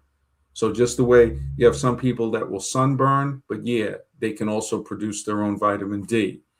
Other people that can't, well, their benefit is they don't sunburn as quickly. So there's always something showing us that humans are like not at the position where they try to make us out to be. We're not on the top of the ladder. We're lucky if we're in the middle. If Yeah, not, I kind of have to hop over here, but I do want to ask, do you think, or have you found any link between melatonin and melanin then? melatonin is produced when we sleep, right? Right. Uh, not that I can remember. Let me see. Melatonin and melanin. It might spark some type Yeah, 'cause of. they kind of like sound very similar, and then I guess like melanin is like the Yeah. darkness, and Well, then melanin is a pigment, right? right, And melatonin is a hormone. So that's a big difference right there. So right, melanin, and there's 4 different types. There's eumelanin, pheomelanin, neuromelanin, and then there's another one. Melatonin is a hormone that's produced in the brain. It's the pineal gland, matter of fact. Uh, Melanin is also produced in the brain to some extent, but we don't know if right. it's produced, like it doesn't seem to be Is produced. Go ahead, what were you gonna say? is that the neuromelanin? Yeah, the neuromelanin, they're not sure if it seems that just the way melanin is formed by a reaction from the sun on the skin, the hair, and the eyes, that could also be the same with the brain. And not everybody has that. So you have people in all different colors. Some have it, some don't. So now it's showing us that you got people that look the same, but they're different.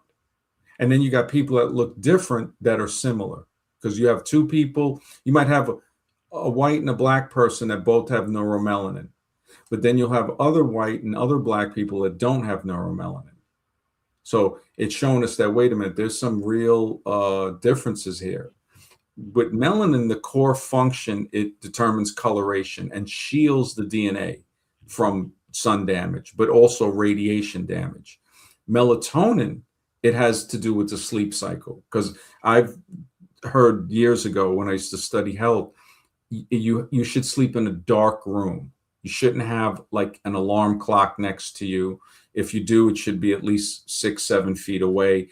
And you gotta, you don't want it to where the light is shining on you when your eyes are closed, because the darker the room, the better the production of melatonin when you're sleeping. And that's again the pineal gland that might be created by the body in the brain. As a result, the difference with melanin would be it's created as a response to radiation, to the sun, to even if you're in a room and it's daytime, solar radiation is going to come through, not in the form of the light, but in maybe the radiation, maybe the UV spectrum or the infrared spectrum.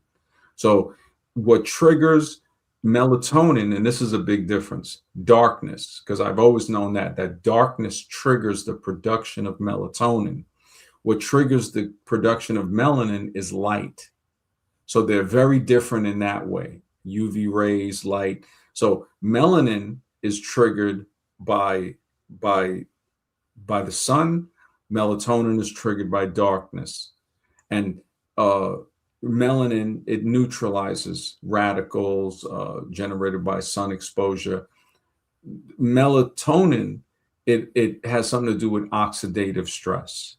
So it promotes cellular repair too. So sleep, because it happens when you sleep, you're producing that. Uh, and then, of course, you got serotonin also, which helps with the heart and other things. So yeah, that, as far as I know if you look it up or something, there's got to be more stuff on it that I might miss or I'm not touching on. But yeah, that I would say, the difference between melatonin, because they sound very similar, but they're very Right. they're very different. Yeah, one is a reactive, and one is triggered by light. The other is triggered by. I don't want to just say light alone, because it can be triggered by radiation. So melanin is more is more triggered by radiation. Yeah, maybe that's the prefix mela. It might be something to do with light or something. Yeah, mela. Well, let me see if it has some type of mela prefix etymology, maybe. Mela comes from the ancient Greek word meaning black, dark, or murky. Interesting. So I would think, and this is just off the top of my head, that the mela for melanin is like, because in Sanskrit, melanin, the word also meant to stain. So like how you stain wood a Ah, dark color. So when they talk about how those who have been stained by the planet, so let's just say we were all created in some indoor lab, maybe a ship of some sort that may have landed on the planet, who knows, but definitely an indoor lab environment. And those who come out and are on the surface, and once they're on the surface, now our body starts reacting to protect ourselves from the sun. And those people now are stained by the planet. So the mela for the melanin would be, okay, the black or the dark for the mela, but the melatonin, the mela for that might be the dark, what is required, the darkness. So they both have right. the prefix of mela and then the mela, but one has the melanin to say, okay, it is a color. It is a from ancient Greek, it's black color, but the nin, I would have to look at what that means. But the mela and then the tonin could be darkness produced or something like that. Tonin. I'm just guessing with what the it does go into. It says common medical biological. The mela prefix in melanin pairs with the chemical suffix in to describe the dark pigment responsible. So the dark in, basically. So the pigment that's in. So that's melanin, which Ah, is responsible for the color of human skin, hair, and eyes. Melanocyte is the specialized cell. So those are the cells that cause it, that produce the melanin. Because if you bite an apple and you see, or a banana, and you notice how, like, if you leave it out for a little bit, it'll start to turn brown, like little bits of the tips of the right. apple. That's melanin, actually. So the apple, the banana, the avocado that you cut, melanin is forming on that to protect it. Just from after it being exposed for so long, it starts to do that. And then, of course, it gets to a point to where the apple will start to degrade and stuff over days. But melanoma is a type of skin cancer, they're saying, appearing as dark pigment lesions. So the oma is for the lesions, so dark lesions, and melancholy. So that's a different one. Melancholy. So that's that word. Melas, black, and kali, bile, refers to four humors. So, like, how they had the humor was the substance in the bones from back, 100, 200 years ago. That's why they were saying, like, good humor, like you have like a humor. It was something to do with your bones. I forgot what it was put as, causing habitual gloominess or darkness. That was the melancholy. But it doesn't have, what would it be in melatonin?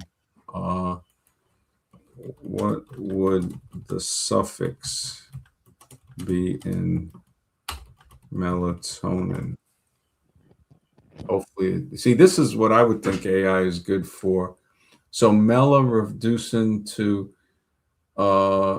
ton is pressure or tone or tension, and in is for it could be chemical compounds, proteins, or hormones like insulin, serotonin. So you're looking at the hormone. So darkness for the mela, dark pigment of the, or, so this is the thing too, referencing the dark pigment or the pineal gland cells. So mela can also be used to represent or derived from melanin. All right, for that, Greek tonos. So tone is tonos, meaning tension, pressure, tone. So so the hormone. So the pressure, the hormonal pressure, the dark hormonal pressure. So, and I'm just trying to like put this together because, to try to get like a decent translation of it, just out of thought. Because just like some of the other um, words, like that saying from Voltaire, where they say, anyone who can make you believe absurdities can make you commit atrocities. It's that's a loose translation because it was translated from French.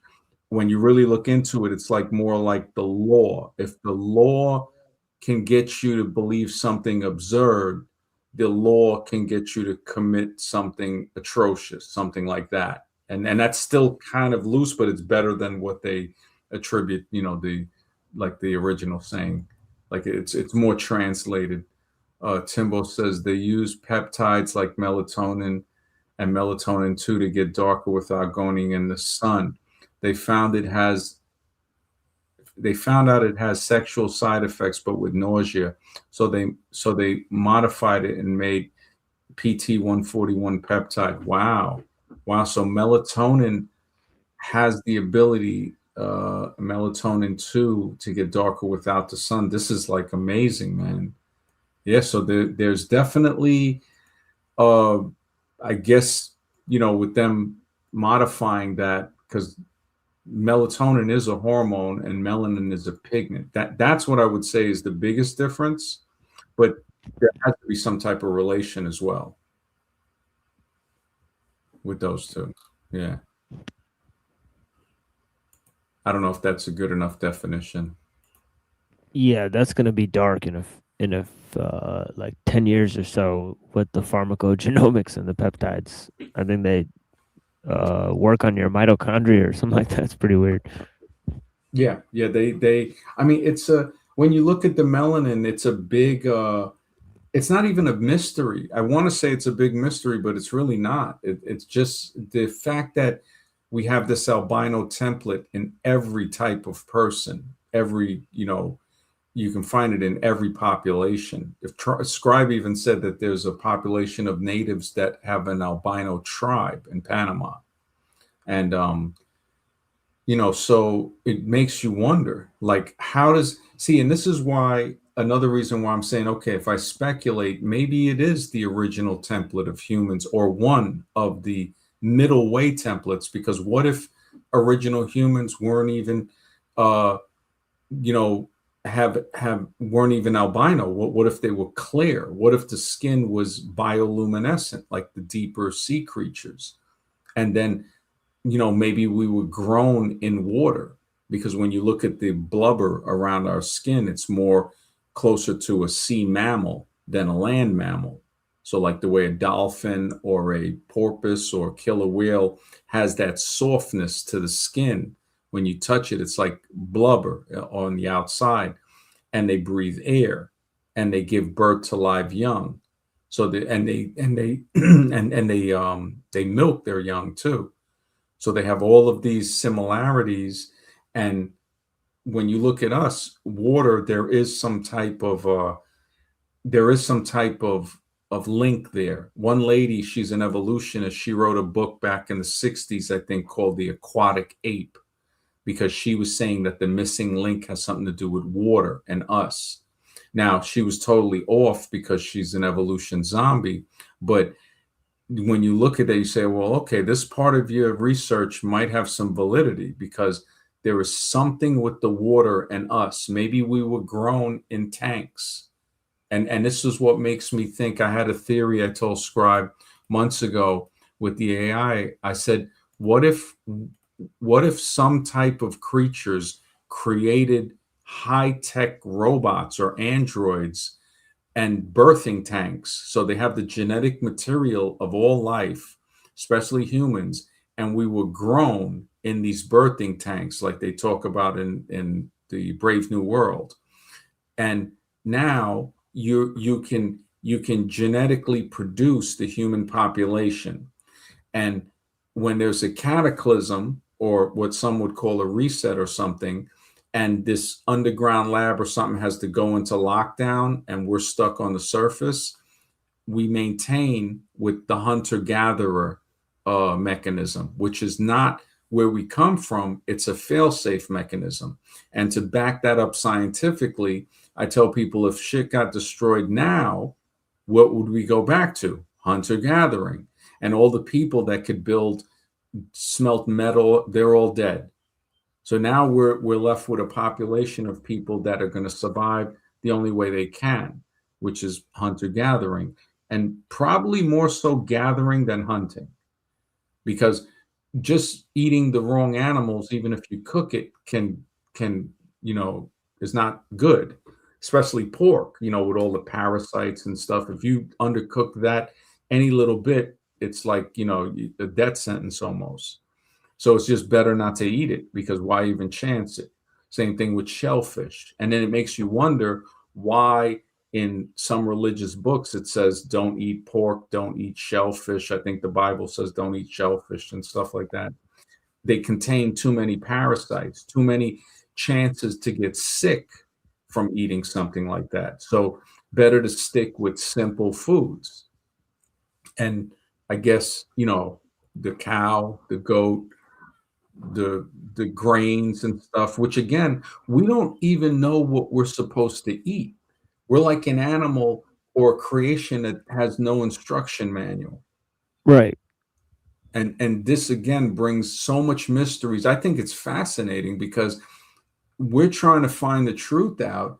And in the middle of that, we got people from two different sides telling us, no, we have the answer, and we know logically and using reason that nobody has the answer. There's a deity could drop down from the sky today, raise people from the dead, and they could still be lying to us, saying, oh, you created us, right? Okay, what if you're lying? Yeah, you got the power of what somebody might say is a god. You can bring somebody back from the dead. You can, create somebody from scratch, all of this. But that doesn't mean you created us. It could have been something else. I'm not saying you didn't, but we can't say definitively that you did. So the question of who created us will most likely can never be answered. How we were created, that can be to an extent answered. And this is where I was searching, saying, okay, the melanin, we've been told a backwards lie, that we come from an ape that was melanated, and then magically that ape started to move north, and from being in caves and covered with clothing, it got lighter and lighter to the point to where it created what we see today in Europe. That makes that's such an asinine. It's that had to come from the mind of a bigot. That there's just no it. Even if you look at it from the scientific aspect, it goes back to my theory. If these apes were dark and they lived in caves and got lighter, so what happened? The melanin that was on top of that lightness dissipated. Again, showing that underneath is non-melanin. But we know from genetics that we don't come from apes. When people say, oh, well, the chimp is, 2% different. And I'm like, did you look into the study? They threw out all the junk, what they call junk DNA. When they found out that those things control specific systems, it's not junk DNA. It left that difference 10 to 15%. Matter of fact, we got closer genetic relations to a pig. And if you look at the skin of a pig and the valves and the heart and all of that, those are much more similar to us than an ape. This is why when people get transplant, they'll get the pig valves put in. I think Schwarzenegger had three or four pig valves put in back in the 90s because of all the steroid use. So this also brings in another, like it throws something into the mix to say, man, yeah, what is a pig? What is you look at some of these animals, it's easier to think that a dragon that breathed fire exists. than an elephant. If somebody were to tell me, you never seen it, they say, okay, it's got these big ears, it's got this long snout that it drinks. It's like, I don't even understand what you're saying, you know? Then when you see it, you're like, holy smokes, this thing exists. You know, the dragon, you can look at a crocodile and imagine, oh yeah, all right, if it had longer legs and wings and stuff, that ain't as crazy as an elephant or a platypus, or you know, some of these other creatures where you're like, this is just amazing. And this is just the stuff that we know about. So it's fascinating to me that when I first got into it, it wasn't human origins. It was more ancient civilizations in the mid 90s. And that's when I stumbled upon Graham Hancock's Quest for a Lost Civilization, when he was checking the underwater monuments in Japan off of Yonaguni Island. And then I got a hold of his book, Fingerprints of the Gods. And I lent it to a friend, and he kept it, and he bought me the next book, The Mars Mystery, which was pretty good. And then I bought Flooded Kingdoms of the Ice Age. And then I think after that, that's when he started taking the ayahuasca, and he wrote a book called it was something magician or something with the ayahuasca. I didn't read it. Yeah, Magicians of the Gods or something like that. Yeah, because he was playing on Von Daniken's thing. I didn't read Von Daniken's book until later, Chariots of the Gods. And I didn't know that's why he called it Fingerprints of the Gods. And then, you know, the Magicians of the Gods later, which I think he's keeping the evolution thing around just so they don't dismiss him. Because anybody that goes openly like I do and presents evidence against evolution, all of the evidence that I present, the scientific evidence, they're still going to say I'm unscientific. I've had many people on these evolution shows call me religious, Christian, all this other stuff. And I'm like, when I left a comment on Miss and Mod show earlier today, I saw she was live, and one of the guys was talking about Cheddar Man, and I typed in Cheddar Man has been debunked, and she highlighted the comment because I think she remembers the time I went on the show. And the guy goes, oh, is he like some person that thinks the earth is 6,000 years old, you know, some Christian? And she goes, no. She highlighted, she goes, not this guy. She goes, not him. She goes, he does not think that way. And the guy who was saying it, Dad knows best, you know, he seemed cool when I was on there the one time.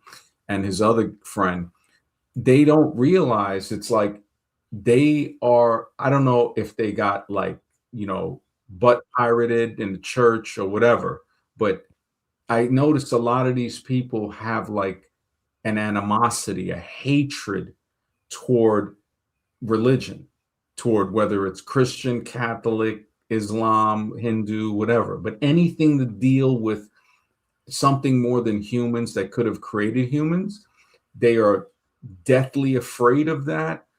And they have like a virulent hatred for it. I mean, the fact that I get caught in the crossfire and I'm like, wait a second, I'm just presenting scientific evidence. And they're like, no, evolution's a proven fact and this and that. And once they say that, I'm like, okay, there's not much I can say to them at that point. And there's really no reason for me to say it, because why? There's no reason. I'm not getting anything out of it. And you got to be careful who you wake up, you know, Cypher and the Matrix. You know, it's better to let sleeping dogs lie. And I honestly think that the Christians that fight evolution and the evolutionists, I think they're in bed together. They both, it leads back to Darwin's with the racism and stuff like that. Because yeah, you know, yeah, I think Tilliard Desjardins kind of proves that, right? Where he could just merge the two theories together.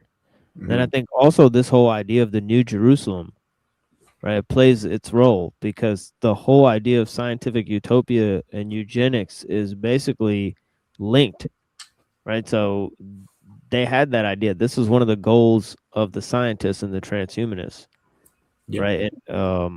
is to accelerate evolution or whatever. So they have to first create it, then accelerate it. Yeah, well, the funniest thing is when we think about it, we realize that they contradict themselves, because if evolution were real, if they did have a process that worked where things change like this, you couldn't go against it. No matter what you did, evolution would still prevail. So any type of breeding program, it would still go back to the original template. The fact that, like, I had people on shows get so angry saying, so you're telling me that Chihuahuas don't come from wolves, right? Like Chihuahua didn't. I said, first of all, every dog breed you see has been bred by hand. They have been bred by forcing these animals to breed with each other. You can do the same thing with humans, and it's been done with humans. You see the inbreeding, the pugs and the boxers, they are inbred to the point where some of them stifle to death because they can't breed. You look at the Chihuahuas and stuff like that. These inbred dogs, to create all these breeds, create inbred problems. And this is a fact. Anything that's thoroughbred, like with the horses, they always have their drawbacks. This is why you'll see a dog that they call a mutt, which is mixed with different dogs, be a much more hardy survivor than any purebred dog. I remember a guy telling me once, oh, he's pure Nordic and German. I said, man, you pure inbred. That's what you are. I said, I don't know about this Nordic German stuff. I said, but I know that your ancestors have been screwing each other since Columbus. So don't try to play no pure or superior. You just a pure inbred. And this goes for anybody else who tries to claim that purity, black, brown, whatever they are. It's like you just, the ego. I try to tell people your only enemy is the person you were yesterday, your ego, your stupidity, your ignorance. That's the enemy. It's not each other. And if we see the ignorance and the ego in other people, sometimes I realize it's better just to ignore them, continue my research, eventually, hopefully produce my book. It's been a few years since I've produced anything. So it's like, it's getting to a point where I'm just like, man, this is, I would like to at least produce a book a year, but I'm a couple of years behind now. And it just, with this rebringing this theory back up, I wanted to get it out before I die. And that's what I was telling Scribe. I said, look, man, he was unsure, but again, I'm going to make my own decisions. He knows that. And I'm like, look, I'm going to, even if it's like a 50, 80 page book, it's got to come out, because one, it's the truth. And two, I'm producing it for me. It's just like the laws of stupidity with Cipolla. I'm making a version that's giving credit to him and Bonhoeffer, but I need to write that book to prevent myself from being a dumbass, because for some reason, I'll always slip back into that stupidity. I'll catch myself a lot quicker now and then realize, okay, I'm not going to fall into that. And it could be as simple as having a conversation with the wrong person.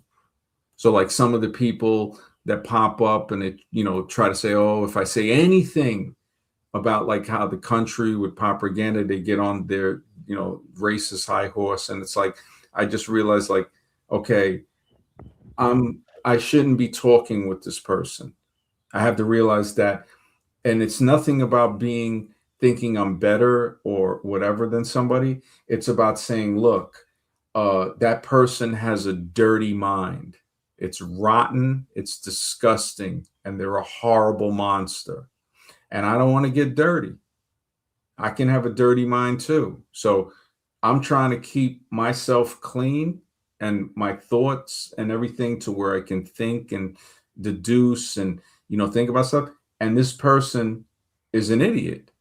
So I don't want to be an idiot again. I can be an idiot again, or I cannot. This person loves being an idiot, and they don't even know that they love it. They might be addicted to it, like I used to be 20, 30 years ago. I look back at myself 30 years ago and then look at myself now, and I'm glad. Like, I might not be the man that I want to be, but I'm not the man that I was. Other people never progress, they only digress. And the best thing you can do is stay away from them. I remember the saying that this guy said years ago. He goes, no matter how hard you try, you cannot polish a turd. So once you know somebody is a turd, there's nothing you can do for them. You can't help that person. All they can do is get you dirty. That's all they can do. And it's nothing against them. It's saying, look, everybody got to walk their own path, and I got enough weight fighting my own stupidity. I can't have other people pile their stupidity on top of that. That's just too much for one man to bear. And yeah. So instead of like even helping or just having a conversation like we're having, because it does so much to just think about it and say, okay, what about these things? What about, the melatonin? What about, other things like that? Because I try to make sure like I get some darkness, it just, there's so much to learn, Yeah. there's so much to learn. And And I've noticed too, like, you had your dark moments a lot, like a regular basis on the old channel, and the guys loved it, but it's like, this isn't healthy for somebody to do. You know what I mean? yeah, This yeah, isn't normal, I mean, because like I said, like you just said, you can't polish a turd in the old channel. Let's face it, it was a lot of turds going on there. A lot of the people coming on were turds. no, it's true. You're exactly right. Even on this channel, they migrate over. They want to see arguments. They Yeah. want to see discord. I mean, just the fact that the name of that site is Discord, because people have actually Right. right. And I'm saying, what? I'm like, how? And a lot of people, one guy, a cool guy came on here, Hyperborean, and he said he has a Discord. He doesn't have a YouTube. I was like, well, I've never been on Discord. So Yeah, he's in my Discord. Yeah, Hyperborean. yeah, he's definitely seems like a cool dude. Yeah, he's a smart guy. Yeah. Yeah, we've had some good conversations on here. All And right.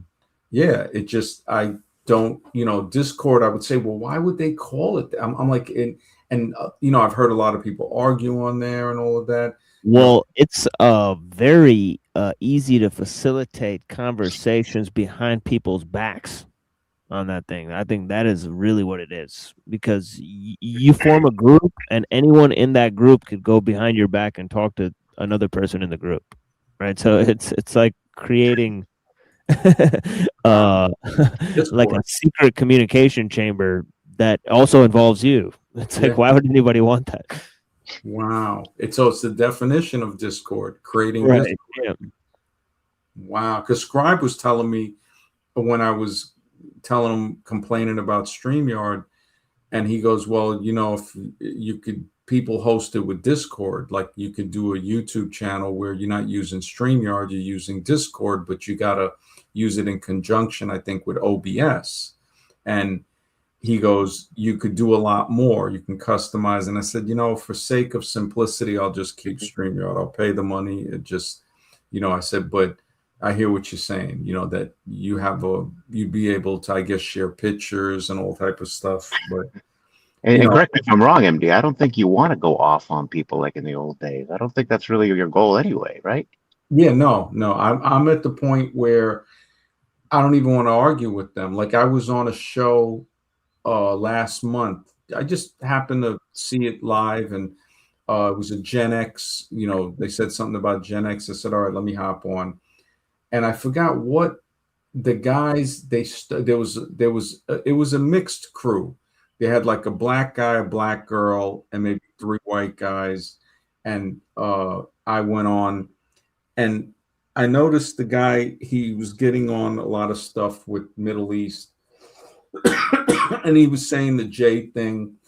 And then the one guy brought up Jesus, but he brought it up with the Jerusalem, like he got a little bit, I could see where he was going, where I go, I just said, look, I don't I'm hearing some stuff here. I don't want to be associated with this. And he knew exactly what I was talking about. So I didn't even have to bring it out with him. And he just lost it. He was just like, oh, what are you, snowflake or this and that? And, you know, um, like he started telling me to go F myself and all of this. I think his name was Will Freeman. Yeah. So he was on. So I was like, hey, it's cool. Your parents failed. And I just backed out. And by the time I clicked off, he was basically saying, go F yourself. And then the black guy that was on there started saying, oh, well, he was saying that I called him an Uncle Tom because I told him he's basically Steven from Django. And because he was a pro evolutionist, that guy. And I said, well, you don't try to tell me you're scientific. And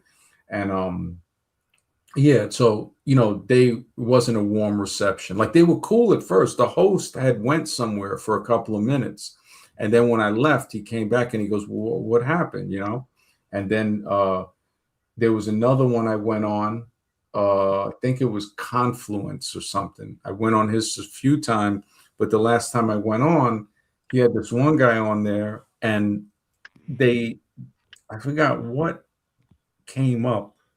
And that guy started going off like it was something political. And he started cursing like F you, this and that. So I like, all right, I didn't know this was basically like a toilet bowl.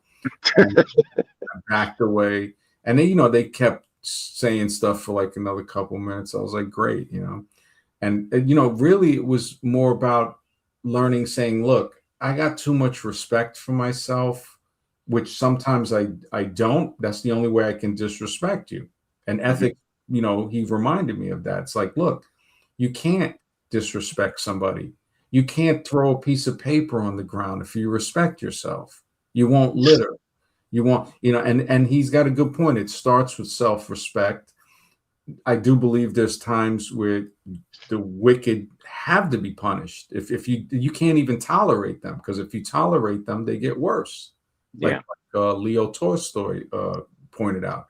He said the wicked always get worse, and we see that today.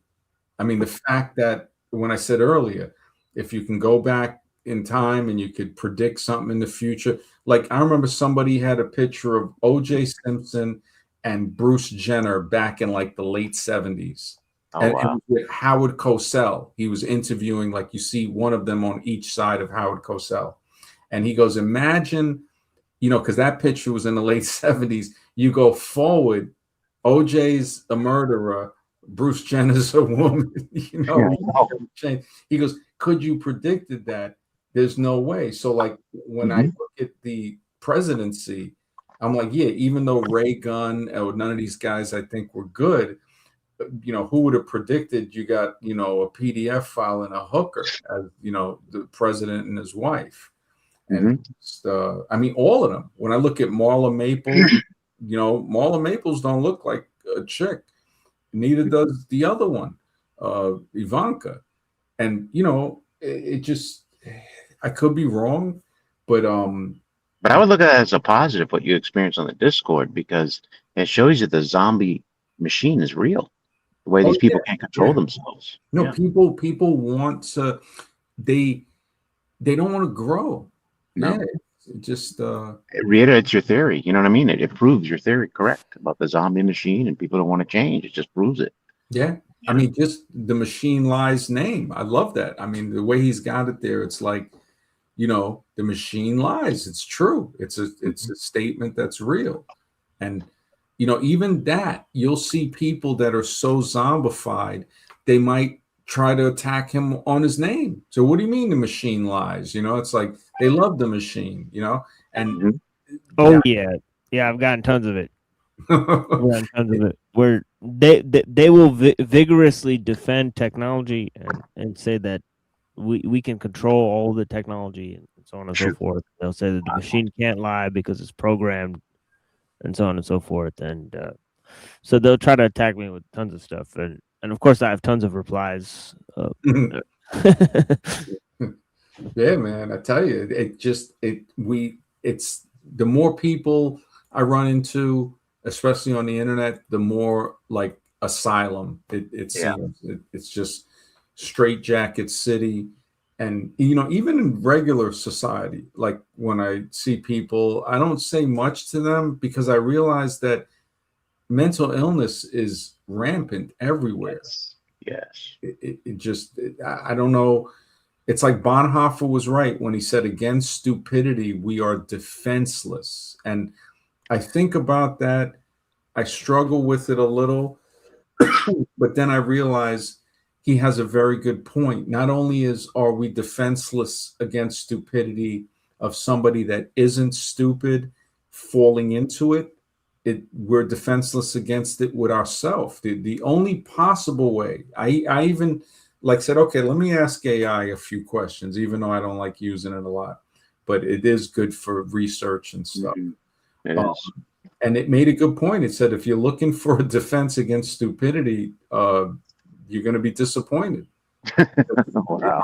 I couldn't believe it. It said Bonhoeffer and Cipolla and Moosely and another one.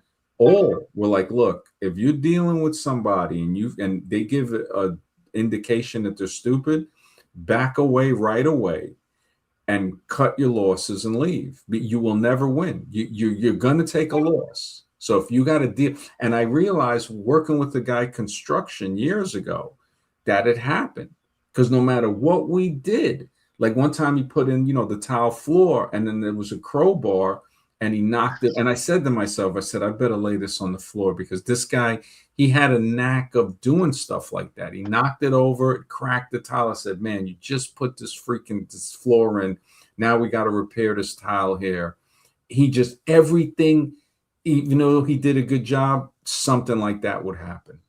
Mm-hmm. And I was like, some people might, I don't know, say it's he makes a lot of mistakes, whatever. But I know that he wasn't malicious. He was like kind of not Rain Man, but like Rain Man light. Like he was much more aware than Rain Man. And but he was, he was a expert in carpentry. I mean, he could put in bathrooms and the guy was good. He'd do cement, roofing, but he just always had a way with something would happen. And I was just like, I realized how defenseless I was against that. I was like, there's nothing I can do to stop this. I just got to expect it. And when it happens, I got to be able to fix whatever gets, that I got to repair. And I've had it with other people. One guy, he messed up these gutters. And I was just like, I should have did it myself. I was like, man, I subcontracted to him. He messed it up. I lost money on like $80 or something. This is in the 90s. So I go, okay, I'm just going to have him clean up garbage. And I had this pole, that I had cement on the bottom. I said, okay, this is like a 10-foot pole. I'm going to keep this. Maybe, like an 8-foot pole. And it had the square block of cement that I had made, for the bottom that I casted. And I laid it down on the side. And I said, okay, everything, just pack all the garbage up and put it on the truck and take it to the dump. And I came back later and I noticed everything was gone, including the pole. And I'm like, I know he didn't throw it. He screwed up throwing out garbage. It showed me I was, again, defenseless against stupidity. You did it. I didn't know what to say. I said, this guy, and he was a cool guy. I know he didn't mean it maliciously. He just was following orders. And I was my own stupidity in saying, okay, I knew I should have took that pole or specific. I knew if I would have told him, look, don't throw this pole out, right? He would have probably left other garbage that I would have wanted him to throw out. And the pole would have been there, but he wouldn't have took all the garbage. So I was trying to be like, okay, I know he's not stupid enough to throw this brand new pole that's painted with a brand new piece of cement at the bottom. He's not going to be that stupid. And I was defenseless again. He threw it away, and I was just like, there was no arguing or nothing. It was like, let me just pay him. and that's it. There was nothing else I could really say. So I've seen instances. I would be with a friend, this one guy I know, and something happened. I was talking to this lady, and there was something that I didn't want to say, and I didn't like. I think we were like going somewhere, and I was like, "Well, no, I'm not going to go." And he blurted out like, "Oh no, aren't we supposed to go there next?" And I'm just looking at him, and I'm looking at him like I just want to hit him with a bucket of cement in the face. It's just like you get to the point where it's like I can't blame him. I got to blame me. I'm like, I'm with a guy that is so stupid that he doesn't want to shut up. And I don't want, like, I've noticed with some people, you can't tell them anything. And Can I comment on that? yeah. I was watching this video, and they said when stupid people are saying stupid things, to repeat it back to them, and then they'll figure out that it's actually stupid. Even that, we are defenseless against them. Really? And even doing that this is where Bonhoeffer, it shines. It's like no matter what we do, I tried to tell him he got banned from going to this. They have like these little hippie events and stuff sometimes, like people have vendors and tables and stuff. And I told him, I said, nah, I said, I don't really want to go. Right. So he calls me. He's like, oh man, there's a lot of chicks here, this and that. And I'm like, okay. I go, I know you're probably just, harassing people there because he ain't the type of guy that women are going to want to really talk to. And he got banned from it. Like he told me the owner of it, sent him some text like, oh, some ladies were complaining that he was talking about some things that were, uncomfortable. So I go, look, I know one of the ladies that had a table there. So I'm going to call her up. I got her number and ask her. And when I asked her, she was like, yeah, she goes, yeah, he was being a creep. And I try to tell him, and like you were saying, repeat what they say. And I told him, I said, look, man, he goes, oh, the guy banned him. He goes, and then he started saying he don't want to go anyway. I said, well, you're only saying you don't want to go because you're banned now. I said, if you weren't banned, you would probably go. And he got mad at me for just pointing that out to say it's like you go into a football stadium and because you said the wrong thing, they're like, all right, look, we're going to ban you. And then you're saying, well, I'm not going back there. I don't care. And I'm like, well, of course you're not going back there. They banned you. And then he gets mad at. He's like, oh, screw you, screw him. And I'm like, well, what do you mean? And he's still. It's been like a few weeks. I told another friend that we know. I said, I don't know what's wrong with this dude, but I hope he's not. I say he's angry at the wrong thing. And yeah. So I really want to get banned. You got to be so out there to get banned from. I said, what were you talking about? He goes, oh. He thinks he mentioned something about a nudist colony. Oh, and I'm saying, so you and it's unbelievable. Yeah, I mean, I don't, and he seems like a nice guy, and he's an idiot. Yeah, he is, man. And I don't know what to like. There was a lady we used to go to this place to eat during lunch. And I go in there and she goes, hey, how's your friend? And I go, I haven't seen him. I think he's going on a road trip. And she goes, oh, is he taking his girlfriend? I said, well, because he had like this, definitely wasn't something. I mean, it was brutal. And I go, well, I said, he says that's not really his girlfriend, and she's like, oh, well, whenever he's in here, he's always saying that that's his girlfriend. And then the lady was like, oh, I want a boyfriend, and she goes, I'm single and this and that. And she's not a bad looking brunette, but I'm just thinking to myself, like, you're nice, but at, my point in life, I'm like, look, if you ain't rich, I ain't trying to, like, I think I turned into the gold digger now. And, I was nice to her. She was not, I was like, hey, have a great day.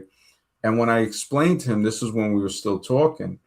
And he goes, who? He goes, the brunette that works there. She's the best looking one there. And I was like, she's okay, And I'm like, nah, not her. I had to lie and tell him no, because I know when we go back in there again, he would mention something. And then she would realize, like, I said something to him. This is how stupid he is. And then he'll get mad at me, like, yo, well, what do you mean? You know, and I'm like, I got to be smart now to not only think for myself, I got to think for him too. And this is where I say that Bonhoeffer is so right, because you you can't tell people certain things. You can't tell them anything. And you never know. And it could be somebody that you're cool with that doesn't know, like, hey, when we're talking to somebody else, don't bring up anything. I don't care what it is, how harmless it might seem, just don't say anything. And even that doesn't protect me from stupidity, because they might end up saying something. So it reiterates itself. We are defenseless against stupidity. We are defenseless. We might say some dumb shit. You know, I'd be like, man, why did I say that? Why did I even open my mouth? You know, and stupidity, it has no prejudice. It doesn't care who you are. If we don't, like when I was talking with AI and stuff, the only thing, the possible way to try to prevent stepping into it is foresight, is to think things out and say, okay, yeah, you know, this is the plan. And even having that, we already know it can still creep in. So you know, and I've struggled with this for a while. Like I'm saying, no, there's got to be a way to prevent it or to defend myself. And it's like there seems to be there's not too many measures that you could do. The best thing is to just avoid people that you know are on that level, because if you don't, you gotta, like how Muesli was saying, you just gonna have to take the losses. Just like if I'm working with that guy, which he passed away, but he was a cool dude. But you know, it's like, okay, if I have this other guy dump the garbage, I have to basically watch him, because and be like, all right, don't you know, keep that, you know. Most people, right? And I've worked with other people where they would go to throw stuff away and they'll ask me, hey, do you want me to throw this away too? And I'm like, no, thanks for letting me know. Please don't throw that away. We're keeping that. The rest of the stuff can go. But some people, they're on autopilot and there's nothing I can say to them. And you know, even with the research, you know, I'll at the museum, stuff like I've had some friends that are very smart and they'll be right on point with me. Other friends, there's not really much. Yeah, I could say like, yeah, it's just trying to protect yourself against, you know. I mean, I was gonna do a stream on it, but I figured we did other ones and stuff. But yeah, man, Machine Man, it was good having you on tonight, man. It's always a pleasure to see you, brother. Yeah, blessings, my friend. You know, Yeah, try to come on more and yeah, yeah. man. Always a pleasure, Mr. Rex, Cyrus. It was great having you here tonight. Great stream, MD. Great Yeah, job we're again. doing a huge study on Amanda Lul's book Propaganda. So I think it'll be and he lays out different types of propaganda in the book too. So yeah, come check it out, guys. Oh, And I cool. appreciate you guys. When are you gonna do the stream? Well, we're looking at the sister work to that book, a much larger work called The Technological Society, and I mean, as we finish that, you know, he has at the end a section called Human Techniques. I mean, propaganda is the premier sort of human technique that integrates people into the technological system. So it's very interesting. Is your channel at The Machine Lies? It's at The Machine Lies, and then there's like a bunch of numbers after it. But I'll throw it in the private chat for you guys. Okay, You because know, I was gonna put it in the yeah, I'll put it yeah, in the regular chat too, so people can see it. yeah, I have at The Machine Lies in there. I'll just wait yeah. to see. It's at The Machine Lies 9534. I was just like, I don't know why there's all these numbers, but 9-5. yeah, I don't know how to get rid of the numbers. Okay, so the way you get rid of the numbers is unless somebody else has it. So this is it here, I think, right? Yeah. Okay, wait, I can copy the YouTube one too. Let me copy link. So this is the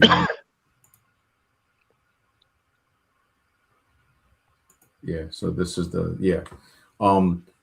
If unless somebody else has At the Machine Lies, if you go backstage where it says customized channel, or even on the front of your channel, it'll have customized channel. On that page where you can, change the stuff in your description for the channel and stuff like that, when you go down a little, it should have your URL. And there's a way, being that it gave you 9534, I'm wondering if somebody else has At the Machine Lies just alone. There's a way to shorten the URL to At the Machine if it'll allow you to. So yeah, but usually that does come in if there is,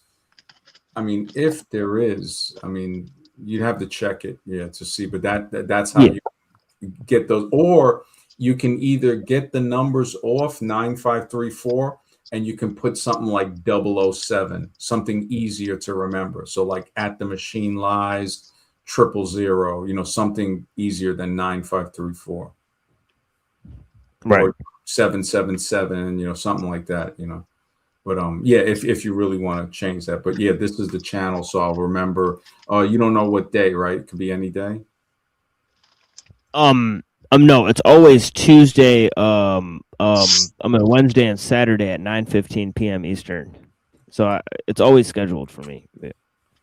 Okay, Wednesday and Saturday, 9:15 EST. Yeah, p.m. Eastern. Yep. Yeah, so we always go on at that time, and it's like it's a continuation every time. We just do whatever the dialogue and the topics were last time. I just continue them.